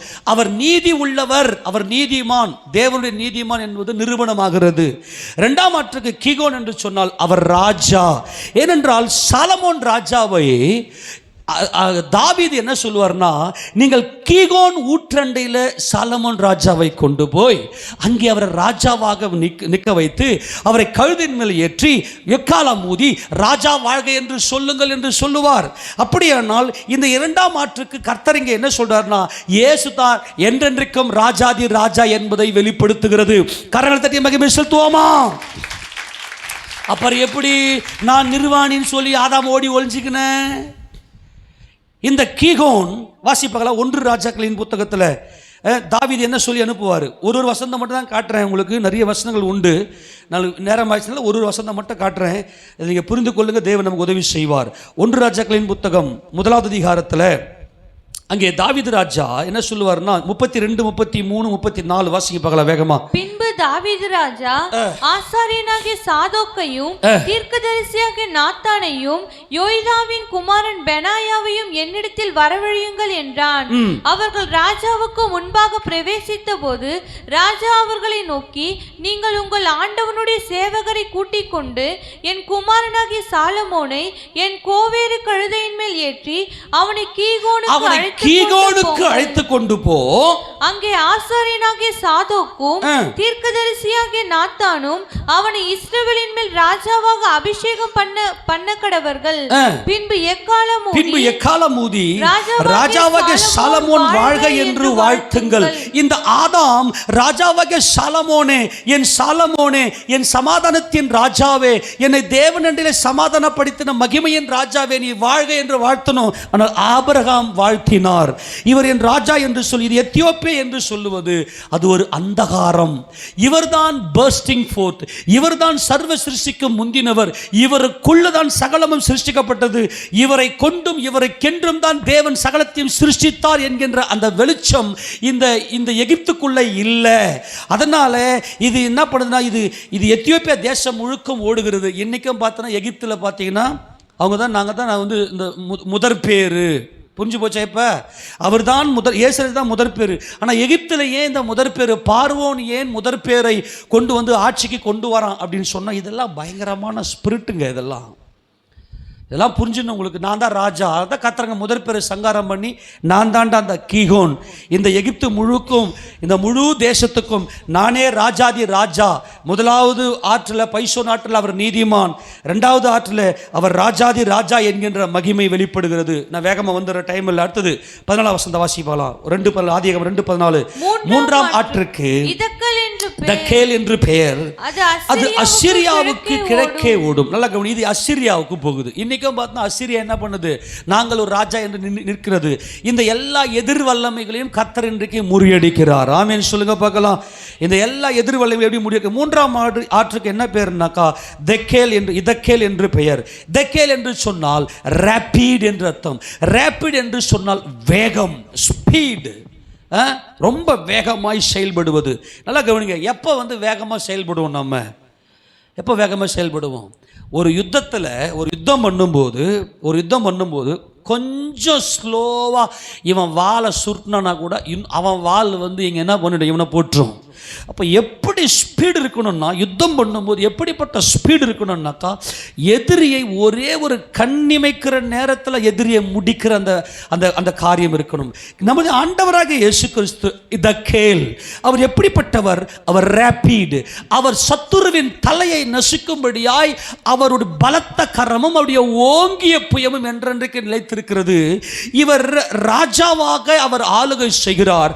அவர் என்றென்றைக்கும் ஜெய கிறிஸ்துவாக, சக்சஸ்ஃபுல் மேன், அவர் என்றென்றைக்கும் வெற்றி பெறுகிற அந்த வெற்றி. நல்லா கவனிங்க, இந்த இடத்துல கர்த்தர் சொல்ற அசிரியா அப்படின்னு சொன்னா என்ன ஸ்டெப்னு அர்த்தம். ஸ்டெப் அப்படின்னு என்னது? வெற்றி படிகள். வெற்றி படிகள் என்கின்ற அந்த மகிமைக்குள்ள கர்த்தர் போகிறார். ஆக இந்த இதக்கேல் என்பது அவர் வெற்றி வீரன், அவர் சிலுவையில் ஜெயங்கொண்டு வெற்றி பெற்றவர் என்பதை அது வெளிப்படுத்துகிறது. இவர் எப்படிப்பட்ட வெற்றி பெற்றார் என்றார், 4ஆம் ஆற்றுக்கு ஐபிராத் என்று பெயர். 4ஆம் ஆற்றுக்கு என்ன பேரு? ஐபிராத். இந்த ஐபிராத் நதி எங்க இருக்குதுன்னு சொன்னா பாபிலோனுக்குள்ள இருக்கிறது. அந்த ஐபிராத் நதியில் உண்டான பாபேல், அந்த இடத்துல தான் என்ன பண்ணாங்க, நாம எல்லாம் ஒருமித்து வாசம் பண்ணி பூமிங்க சிதறி போகாதபடி இங்கே சொன்னாங்க இல்லையா, அதுதான் அது. அந்த ஐபிராத் என்கின்ற அந்த நதிக்கு பேர் ஃப்ரூட்ஃபுல்னஸ் என்று அர்த்தம், கனி நிறைந்த. இது எல்லாமே இயேசுராஜா தான். நல்லா கவனிங்க, இதெல்லாம் ஏதேனில் பார்க்குறோம். இதுக்கெல்லாம் அகைன்ஸ்டா, ஆப்போசிட்டா இந்த வல்லமைகள்லாம் செயல்படுகிறது. ஆனால் இந்த அத்தனை வல்லமைகளையும் கர்த்தர் நிர்மூலமாக்கி முறியடித்தார். எல்லாரும் ஆமென் சொல்லாமா? இந்த ஐபிராத் நதி எங்கே ஓடுதுன்னா பாபேல். பாபேல் தேவனுடைய பார்வையில் அருவருப்பு. ஆக இந்த பாபேல் என்பது எப்படிப்பட்டனா குழப்பம். தேவனுடைய பார்வையில் குழப்பம் என்ற ஒன்று கிடையவே கிடையாது, எதிர்மறை என்கின்ற ஒன்று கிடையவே கிடையாது. ஆக ஃப்ரூட்ஃபுல்னஸ், கனி நிறைந்த கர்த்தராகிய இயேசு ராஜா தம்முடைய சகோதரர்களுக்காக என்றென்றைக்கு ஜீவனை கொடுத்து பிதாவின் சித்தத்தை செய்து முடிப்பதே என்னுடைய போஜனமாக இருக்கிறது என்று சொல்லி அவர் தேவனுக்கு முன்பாக தம்மைத்தாமே ஒப்பு கொடுத்த கனி நிறைந்த வாழ்க்கை வாழ்ந்தவர் தான் நமது ஆண்டவராக இயேசு கிறிஸ்து. இந்த ஆவிலா தேசம் எங்கே போகுது? இந்த ஆவிலா தேசத்தில் தோட்டத்துக்கு அப்புறம், பாவம் செஞ்சதுக்கு அப்புறம் யார் யார் வந்தாங்க? இந்த ஆவிலா தேசத்தில் எந்த இனம் இருந்துச்சு அப்படின்னாக்கா யார் தெரியுமா? அமலேக்கு. பயங்கரம் இல்ல? இந்த அமலேக்கு எப்படிப்பட்டவன்னா தேவனுடைய சிங்காசனத்துக்கு எதிர்த்து நிற்கிற ஒரு பயங்கரத்தின் வல்லமை. இப்போ கர்த்தர், மகிமையின் கர்த்தரை நம்ம நோக்கி பார்த்ததுனால இந்த எல்லா வல்லமைகளையும், எது? அமலேக்கின் வல்லமை, அப்புறம் எகிப்தின் வல்லமை, அசிரியாவின் வல்லமை, பாபிலோனிய வல்லமை, எல்லா எதிர் வல்லமை, நதிகள் இறைச்சலிட்டு எழும்பின எல்லாவற்றையும் சங்காரம் செய்து மகிமையின் கர்த்தராகிய இயேசு ராஜா மட்டும் என்றென்றைக்கு மகிமைப்பட்டு கொண்டிருக்கிறார். அவர்தான் மகிமையின் கர்த்தர். நாம் மகிமையின் மேல் மகிமை அடைந்து மறுரூபப்படுவோம். எல்லோரும் சொல்லாமா? இப்போ வாசித்தது சம்பவத்தை சொல்லி முடிக்க போகிறோம். இப்போ வாக்குத்தத்தத்துக்கு நேரம் வாங்க, வாக்குத்தத்தத்துக்கு நேரம் வாங்க, வாசித்து ஃபுல்லாக முடிக்கலாம். இப்போ நம்ம சுருக்கமாக வந்துடுறேன்னே. இந்த இந்த ராத்திரி வேலையில் இதெல்லாம் பேசி ஆகணும். அதனால் ஒரு நைட் தான், ரொம்ப சோர்ந்து போயிடாதீங்க. ஏன்னா இந்த சத்தியத்தெல்லாம் இந்த நைட்லேயே நம்ம தியானம் பண்ணும்போது நமக்கு நல்ல மகிமையை கொடுக்கும். இப்போ வாசிங்க பார்க்கலாம், 21 வாசிங்க பார்க்கலாம். மகிமையுள்ள கர்த்தர் அங்கே நமக்கு மகா விசாலமான நதிகளும் ஆறுகளும் உள்ள ஸ்தலம் போல் இருப்பார். புரிஞ்சு போச்சா? ஏதேன் தோட்டம். அல்லேலூயா. அந்த ஸ்தலம் என்னது? மனமகிழ்ச்சியின் தோட்டம், மனமகிழ்ச்சியின் தேசம், சமாதான நகரம், மகிமையின் தேசம். ஆமேனா? ஏதேன் என்பது இஸ்ரேலின் மனமகிழ்ச்சி, இஸ்ரேலின் மனமகிழ்ச்சி நாற்று. அந்த தோட்டம் என்பது எருசலேம் சமாதானம். அந்த சியோன் என்பது மகிமை, மகிமையின் சியோன். ஆமேனா? சரி, தொடர்ந்து வாசிங்க. வலிக்கிற படவு அங்கே ஓடுவதும் இல்லை, பெரிய கப்பல் அங்கே கடந்து வருவதும் இல்லை. அங்கே அமலேக்கும் எகிப்தும் அசிரியாவும் பாபிலோனும் இல்லை. அல்லேலூயா. முழு சத்துருவின் ஜெயம் கொண்டவராக நிற்கிறார். கர்த்தர் நம்முடைய நியாயாதிபதி. கர்த்தர் நம்முடைய நியாயாதிபதி என்பது என் பிதா ஒருவருக்கும் நியாயத்தீர்ப்பு செய்யாமல் நியாயத்தீர்ப்பு செய்யும் அதிகாரம் முழுவதையும் அவர் குமாரனுக்கே ஒப்பு கொடுத்திருக்கிறார். ஆக அவர் நியாயாதிபதி என்பது அவர் தேவகுமாரன் என்பதை காண்பிக்கிறது. அடுத்தது, கர்த்தர் நம்முடைய நியாயப்பிரமாணிகர். கர்த்தர் நம்முடைய நியாயப்பிரமாணிகர் என்பது அவர் தேவகுமாரனாக, மனுஷகுமாரனாக அவர் வாழ்ந்து காட்டி நம்மை எப்படி வாழ வேண்டும் என்று அவர் நமக்கு அழைப்பு கொடுத்து நியாயப்பிரமாணமாய் அவருடைய பாதையை, அவருடைய வழியை நமக்கு காண்பிக்கிறார். நல்லா கவனிச்சுக்கணும். கர்த்தர் நம்முடைய நியாயாதிபதி என்றால் அவர் தேவனுடைய குமாரன். கர்த்தர் நம்முடைய நியாயப்பிரமாணிகர் என்றால் அவர் மனுஷகுமாரன். அவர் நாம் எப்படி வாழ வேண்டும் என்று மனுஷர்களாகிய நமக்கு அவர் காண்பித்திருக்கிறார். ஆதலால் அவர் நம்முடைய ராஜா. சொல்லுங்க, அவர் நம்முடைய, சொல்லுங்க, அவர் நம்முடைய ராஜா. அவர் நம்மை ரட்சிப்பார். கர்த்தர் நம்முடைய நியாயாதிபதி என்பது பைசோனாறு. கர்த்தர் நம்முடைய நியாய பிரமாணிகர் என்பது கீகோனாறு. கர்த்தர் நம்முடைய ராஜா என்பது இதக்கேல் ஆறு. அப்புறம் அவர் நம்ம ரட்சிப்பார் என்பது ஐபிராத் நதி. ஆமென் சொல்லுங்க பார்க்கலாம். இந்த நான்கையும் கர்த்தர் இதுக்குள்ளே கொண்டு வந்து அவர் நீதிமான், அவர் ராஜா, அவர் ஜெயகிறிஸ்து, அவர் கனி நிறைந்தவர், தேவனுடைய நாமத்தை மகிமைப்படுத்தினவர் என்கின்ற மகிமைக்குள்ளே இது வருகிறது. கர்த்தர் நம்முடைய ராஜா. நல்லா புரிந்து கொள்ளுங்க, இதுதான் ரொம்ப முக்கியமானது. நான் சொல்லி முடிக்க போகிறேன். கர்த்தர் யாருடைய ராஜா? எல்லாம் வாய்த்தன்னு சொல்லுங்க, கர்த்தர் யாருடைய ராஜா? அப்போ இந்த மகிமையின் கர்த்தருடைய வாசல் தான் நாம. கர்த்தராகிய இயேசு ராஜா தேவனுடைய வாசல். நீங்களும் நானும் கர்த்தராகிய மகிமையின் ராஜாவுடைய வாசல். கர்த்தர் நம்முடைய ராஜா என்று விசுவாசிக்கிற அத்தனை பேரையும், நம்மை இந்த மாம்சத்தோடும் இரத்தத்தோடும் இருக்கிற நம்மை இந்த மாம்சத்தில் இரத்தத்தில் நம்ம ரட்சித்து நம்மை மகிமைப்படுத்துவார். எல்லாம் கரங்களை ஊத்துற ஆமென் சொல்லாமா? 2 வசனத்தை வாசிக்க போலாம் வேகமா. சங்கீதங்களின் புத்தகம் 24ஆம் சங்கீதம் 7ஆம் வசனம் வாசி பார்க்கலாம். 24:7. வாசல்களே, கர்த்தர் நம்முடைய ராஜா என்று விசுவாசித்து இந்த பூமியில வாழ்ந்து கொண்டிருக்கிற வாசல்களே, ஜீவவாசல் ஜப வீட்டில் இருக்கிற ஒவ்வொரு சகோதரனும் சகோதரியே, கர்த்தர் சொல்ற வாசல்களே, உங்கள் தலைகளை உயர்த்துங்கள். அனாதி கதவு, அனாதி தேவன் அவர். அந்த நதி அனாதியிலிருந்து புறப்பட்டு வந்தது. அனாதி தேவனை நோக்கி பார்க்கிற நீங்கள், இவர்தான் ராஜாதி ராஜா என்று விசுவாசிக்கிற நீங்கள் அனாதியிலே தெரிந்து கொள்ளப்பட்டவர்கள். ஆமெனா? எத்தனை பேர் சந்தோஷமா இருக்குங்க? இயேசு கிறிஸ்து ராஜான்னு விசுவாசிக்கிற நீங்கள்லாம் அனாதியிலே தெரிந்து கொள்ளப்பட்டவர்கள். எதுவுமே உண்டாகல, நான் மட்டும் உண்டாக்கப்பட்டிருந்தேன். கர்த்தர் இங்கே சொல்கிறார், அனாதி கதவுகளை உயருங்கள், மகிமையின் ராஜா உட்பிரவேசிப்பார். யார் இந்த மகிமையின் ராஜா? அவர் வல்லமையும் பராக்கிரமும் உள்ள கர்த்தர். அவர் யுத்தத்தில் பராக்கிரமம் உள்ள கர்த்தராமே. வாசல்களே, உங்கள் தலைகளை உயர்த்துங்கள். அனாதி கதவுகளே உயருங்கள், மகிமையின் ராஜா உட்பிரவேசிப்பார். யார் இந்த மகிமையின் ராஜா? அவர் சேனைகளின் கர்த்தரானவர், அவரே மகிமையின் ராஜா. ஆமென் சொல்லுங்க பார்க்கலாம். இந்த வாசல்கள் எல்லாம் உயரும். அந்த அனாதி தேவனுடைய மகிமையினாலே பிதாவாகிய தேவனை முகமுகமாய் தரிசித்து அவரை முகமுகமாய் பார்க்கும். இதுதான் கர்த்தர் நம்மை ரட்சிப்பார் என்பது. கர்த்தராகிய இயேசு கிறிஸ்து ஜீவனாலே இந்த மாம்ச சரீரம் மகிமை அடைந்து மறுரூபம் அடைந்து விசாலத்தின் பாதையில் அந்த சியோன் எருசலேம் என்கின்ற மகிமையின் கர்த்தரை முகமுகமாய் தரிசிக்கும். ரோமர் 5:10 வாசிக்கலாம். ரோமர் 5:10. நாம் தேவனுக்கு சத்துருக்களா இருக்கையில் அவருடைய குமாரனுடைய மரணத்தினாலே அவரோட ஒப்புரவாக்கப்பட்டோமானால், ஒப்புரவாக்கப்பட்ட பின் நாம் அவருடைய ஜீவனாலே ரட்சிக்கப்படுவது அதிக நிச்சயமாமே. ஹல்லேலூயா. அவருடைய ஜீவனாலே ரட்சிக்கப்படுவது என்பது அந்த 4 நதிகளும் நமக்குள்ளே பாய்ந்து ஓடுகிறது. அந்த ஜீவ நதி பிதாவாகிய தேவனுடைய குமாரன்.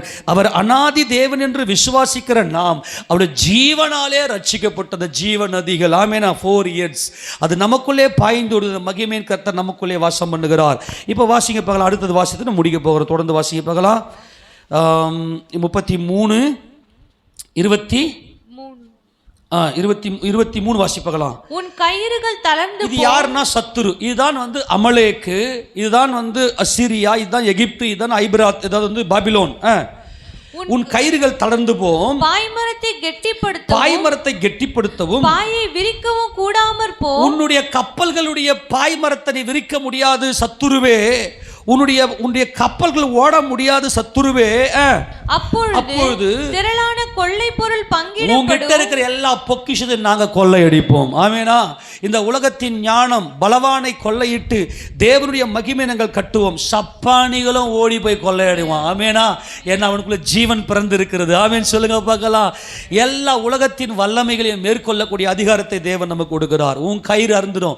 பாய்மரம் இருக்கு இல்லையா, அந்த நாட்கள்ல கப்பலுக்கு பாய்மரம் இருக்கு இல்லையா, அந்த பாய்மர கயிறுகள்லாம் அறுத்து போடும். ஆனால் என் கர்த்தருடைய கயிறு உறுதியா இருக்கிறது. உன் கயிறு அருந்து போம். உன்னுடைய மாயையான அன்பு, உன்னுடைய மாயான சுயநீதி எல்லாம் அருந்து போகும். என் கர்த்தருடைய நீதி என்னென்றைக்கு உயர்ந்திருக்கும். அப்போ நாங்கள் கொள்ளையடிப்போம். ஆமென் சொல்லுங்க பார்க்கலாம். நம்ம கொள்ளை பொருள்களினால நம்முடைய வீடுகளை நிரப்பும். கொள்ளை பொருள்னா திருட்டுத்தனமாக பண்ணுறதல்ல, சத்துருவை அழித்து தேவனுக்கு எதிராக இருக்கிற வல்லமைகளை அழித்து நம்ம அந்த கொள்ளை பொருள்னாலே கொள்ளை பொருளை பங்கிட போகிறோம். எத்தனை பேர் விசுவாசிக்கிறீங்க? தேவன் நமக்கு மகிமை இந்த உலகத்தின் ஆஸ்திகளை கொடுக்க போகிறது தான் கொள்ளை பொருள். ஆமென். இந்த மகா பாபிலோனை அழித்து எல்லா அந்தகாரத்தை என்னால் முடியலையே, நான் சேர்த்து வைக்கணும்னு நினைக்கிறேன், என் குடும்பத்துக்கு எதனாவது சேர்த்து வைக்கணும் என்னால் முடியலையேன்னு சொல்லலாம் நீங்கள் ஒருவேளை கவலைப்பட்டு கொண்டிருக்கலாம் அன்பானவர்களே. ஆனால் கர்த்தர் சொல்கிறாரு, எல்லா கொள்ளை பொருள்களையும் சப்பானிகள் முதல் கொண்டு அவர்கள் கொள்ளையடிப்பார் என்று கர்த்தர் சொல்கிறாரு. இப்போ தான் பயங்கரமான ரகசியமே. வியாதிப்பட்டு வாசிய வசனம் 24, வியாதிப்பட்டிருக்கிறேன் என்று நகரவாசிகள் சொல்வது இல்லை, அதில் வாசமா இருக்கிற ஜனத்தின் அக்கிரமம் மன்னிக்கப்பட்டிருக்கும். அல்லேலூயா. இங்க வியாதிப்பட்டிருக்கிறேன். ஏன் வியாதினா மனுஷனுக்கு பாவமும் பாவத்தினாலே மனுஷனுக்குள்ளே மரணமும் உள்ள வந்துருச்சு. இப்போதான் கர்த்தரனை ரட்சித்து விட்டாரே, நீ விசாலத்தில் கொண்டு போய் தேவனை நீ பார்க்கறியே. வியாதிப்பட்டுகிறேன் என்று இந்த நகரவாசிகள், எருசலேம் சியோன் மலையில ஒரு நதியா, அல்லேலூயா சொல்லுவோமா, அந்த நதியினுடைய அந்த மகிமையினாலே நாம் இருக்கும்போது வியாதிப்பட்டிருக்கிறேன் என்று சொல்லி ஒரே ஒரு மனுஷனும் சொல்ல முடியாது. ஏன்னா அங்கே இருக்கிற எல்லாருடைய அக்கிரமம் மன்னிக்கப்பட்டிருக்கும். நல்லா கவனிச்சுக்கணும். இவெல்லாம் நைல் நதிக்காரெல்லாம் என்ன பண்ற, எகிப்துக்காரன் எங்களுடைய செழிப்பை பாரு, அங்கே ஐபிராத் நதி எங்க செழிப்பை பாரு, இங்க சிந்து கங்கை சமயம் எங்க செழிப்பை பாரு. ஆனால் நாங்கள் சொல்லுகிறோம், எங்களுக்குள் இந்த ஜீவ நதி ஓடுகிறது. ஆமேனா. நாங்கள் வியாதிப்பட்டிருக்கிறோம்னு சொல்ல மாட்டோம். எங்கள் அக்கிரமங்கள்லாம் மன்னிக்கப்பட்டு நாங்கள் மகிமை அடைந்திருப்போம், மர்வம் அடைந்திருப்போம், தேவ மகிமையை முகமுகமாய் காண்போம். அந்த சாபமே கிடையாது. சாபம் தாங்க வியாதி, மரணம். சாபம் தான் வியாதி, மரணம். இந்த எல்லா வியாதிக்கும் சாபத்துக்கும் நீங்களாக்கி எல்லாருடைய வியாதியை கர்த்தர் நிர்மூலமாக்க போகிறார். ஆமேனா. இனிமே நம்ம உடம்புல வியாதின்னு சொல்ல மாட்டோம். ஏனென்றால் மகிமையின் கர்த்தரை நோக்கி பார்த்திருக்கிறோம். நம்மை கர்த்தரை விசாலத்திலே கொண்டு போய் வைத்திருக்கிறார். வெளிப்படுத்தல் 22:1 5 வருஷத்தை வாசித்து முடிக்கலாம். இந்த நதி எப்படிப்பட்ட நதி? நித்தியத்துக்கு நமக்குள்ள ஓடுகிற இந்த நதி நித்தியத்துக்குள்ள ஓடி 22:1 5 வருஷம் வரைக்கும் வாசித்து முடிக்கலாம். பின்பு பளிங்கை போல் தெளிவான ஜீவ தண்ணீர் உள்ள சுத்தமான நதி தேவனும் ஆட்டுக்குட்டியானவரும் இருக்கிற சிங்காசனத்திலிருந்து புறப்பட்டு வருகிறது எனக்கு காண்பித்தார். இந்த நதி தான் நம்முடைய இருதயத்துக்குள் இருக்கக்கூடிய அந்த மகிமையின் கர்த்தர். அவர் விசாலமான நதிகளும் ஆறுகளும் உள்ள மகா விசாலமான ஸ்தலம் போல் நமக்கு இருக்கும்போது அந்த பளிங்கு நதியாய் நம்ம மகிமையின் தேவனை நம்ம இப்போ எங்க மகிமையில பார்க்க போகிறோம். வாசிங்க பார்க்கலாம். நகரத்து வீதியின் மத்தியிலும் நதியின் இருகரையிலும் 12 விதமான கனிகளை தரும் ஜீவ விருட்சம் இருந்தது. அது மாதந்தோறும் தன் கனியை கொடுக்கும். அந்த விருட்சத்தின் இலைகள் ஜனங்கள் ஆரோக்கியம் அடைகிறதற்கு ஏதுவானவைகள். இனி ஒரு சாபமும் இராது. இதுதாங்க வியாதிப்பட்டிருக்கிறேன்னு நகரவாசிகள் சொல்லுவதில் இனி சாபமே இல்லை, சரீரத்தில் பலவீனமே கிடையாது. நம்மை கர்த்தர் மகிமைப்படுத்துகிறார். ஆமேனா. இனி ஒரு சாபமும் இராது. பரிகரிக்கப்படும் கடைசி சத்துரு மரணம். ஆக தேவன் சொல்ல இனி ஒரு சாபமும் இராது. தேவனும் ஆட்டுக்குட்டியானவரும் இருக்கிற சிங்காசனம் அதில் இருக்கும். அவருடைய ஊழியக்காரர் அவரை சேவித்து அவருடைய சமூகத்தை தரிசிப்பார்கள். அவருடைய நாமம் அவர்களுடைய நெற்றிகளில் இருக்கும். அங்கே ராக்காலம் இராது. விளக்கும் சூரியனுடைய வெளிச்சமும் அவர்களுக்கு வேண்டுவதில்லை. தேவனாகிய கர்த்தரே அவர்கள் மேல் பிரகாசிப்பார். அவர்கள் சதா காலங்களிலும் அரசாளுவார்கள். சதா காலம் அரசாள போகிறோம். விசாலமான அந்த ஆளுகை, விசாலமான அந்த மகிமையில நித்திய காலமாய் நம்ம அரசாட்சி செய்யணும் அப்படின்னு சொன்னா இன்னைக்கு அந்த நதி நமக்குள்ளே ஓட வேண்டும். அந்த மகிமை நதி. என்ன ஒரு ஆச்சரியம்! எப்பா சியோன்ல ஓடுற நதி எங்கப்பா அப்படின்னு இஸ்ரவேல் போய் கேளுங்க பார்க்கலாம். குழம்பி நிற்பான், எங்கப்பா அந்த நதின்னு. அந்த நதி என் ஆண்டவராகிய இயேசு கிறிஸ்து. ஆமேன்னு சொல்லாமா? இஸ்ரவேல் என்ன கிடையாது, நதி கிடையாது. ஆனால் உலக தோற்றத்துக்கு முன்னே உண்டாக்கப்பட்டதான் அந்த நதி. ஆமேன்னு சொல்லுவோமா? அவர் நமக்குள்ள இருக்கிறார். நம்ம சதா காலமும் அவரோடு கூட அரசாட்சி செய்ய போகிறோம். இந்த விசாலத்துக்காகத்தான் கர்த்தர் நம்மை அழைத்தார். நம்ம எல்லாரும் படிக்கலாம். மகிமையின் கர்த்தாவே நாங்கள் உம்மை ஸ்தோத்திரிக்கிறோம். எங்கள் மகிமையின் ராஜாவே நாங்கள்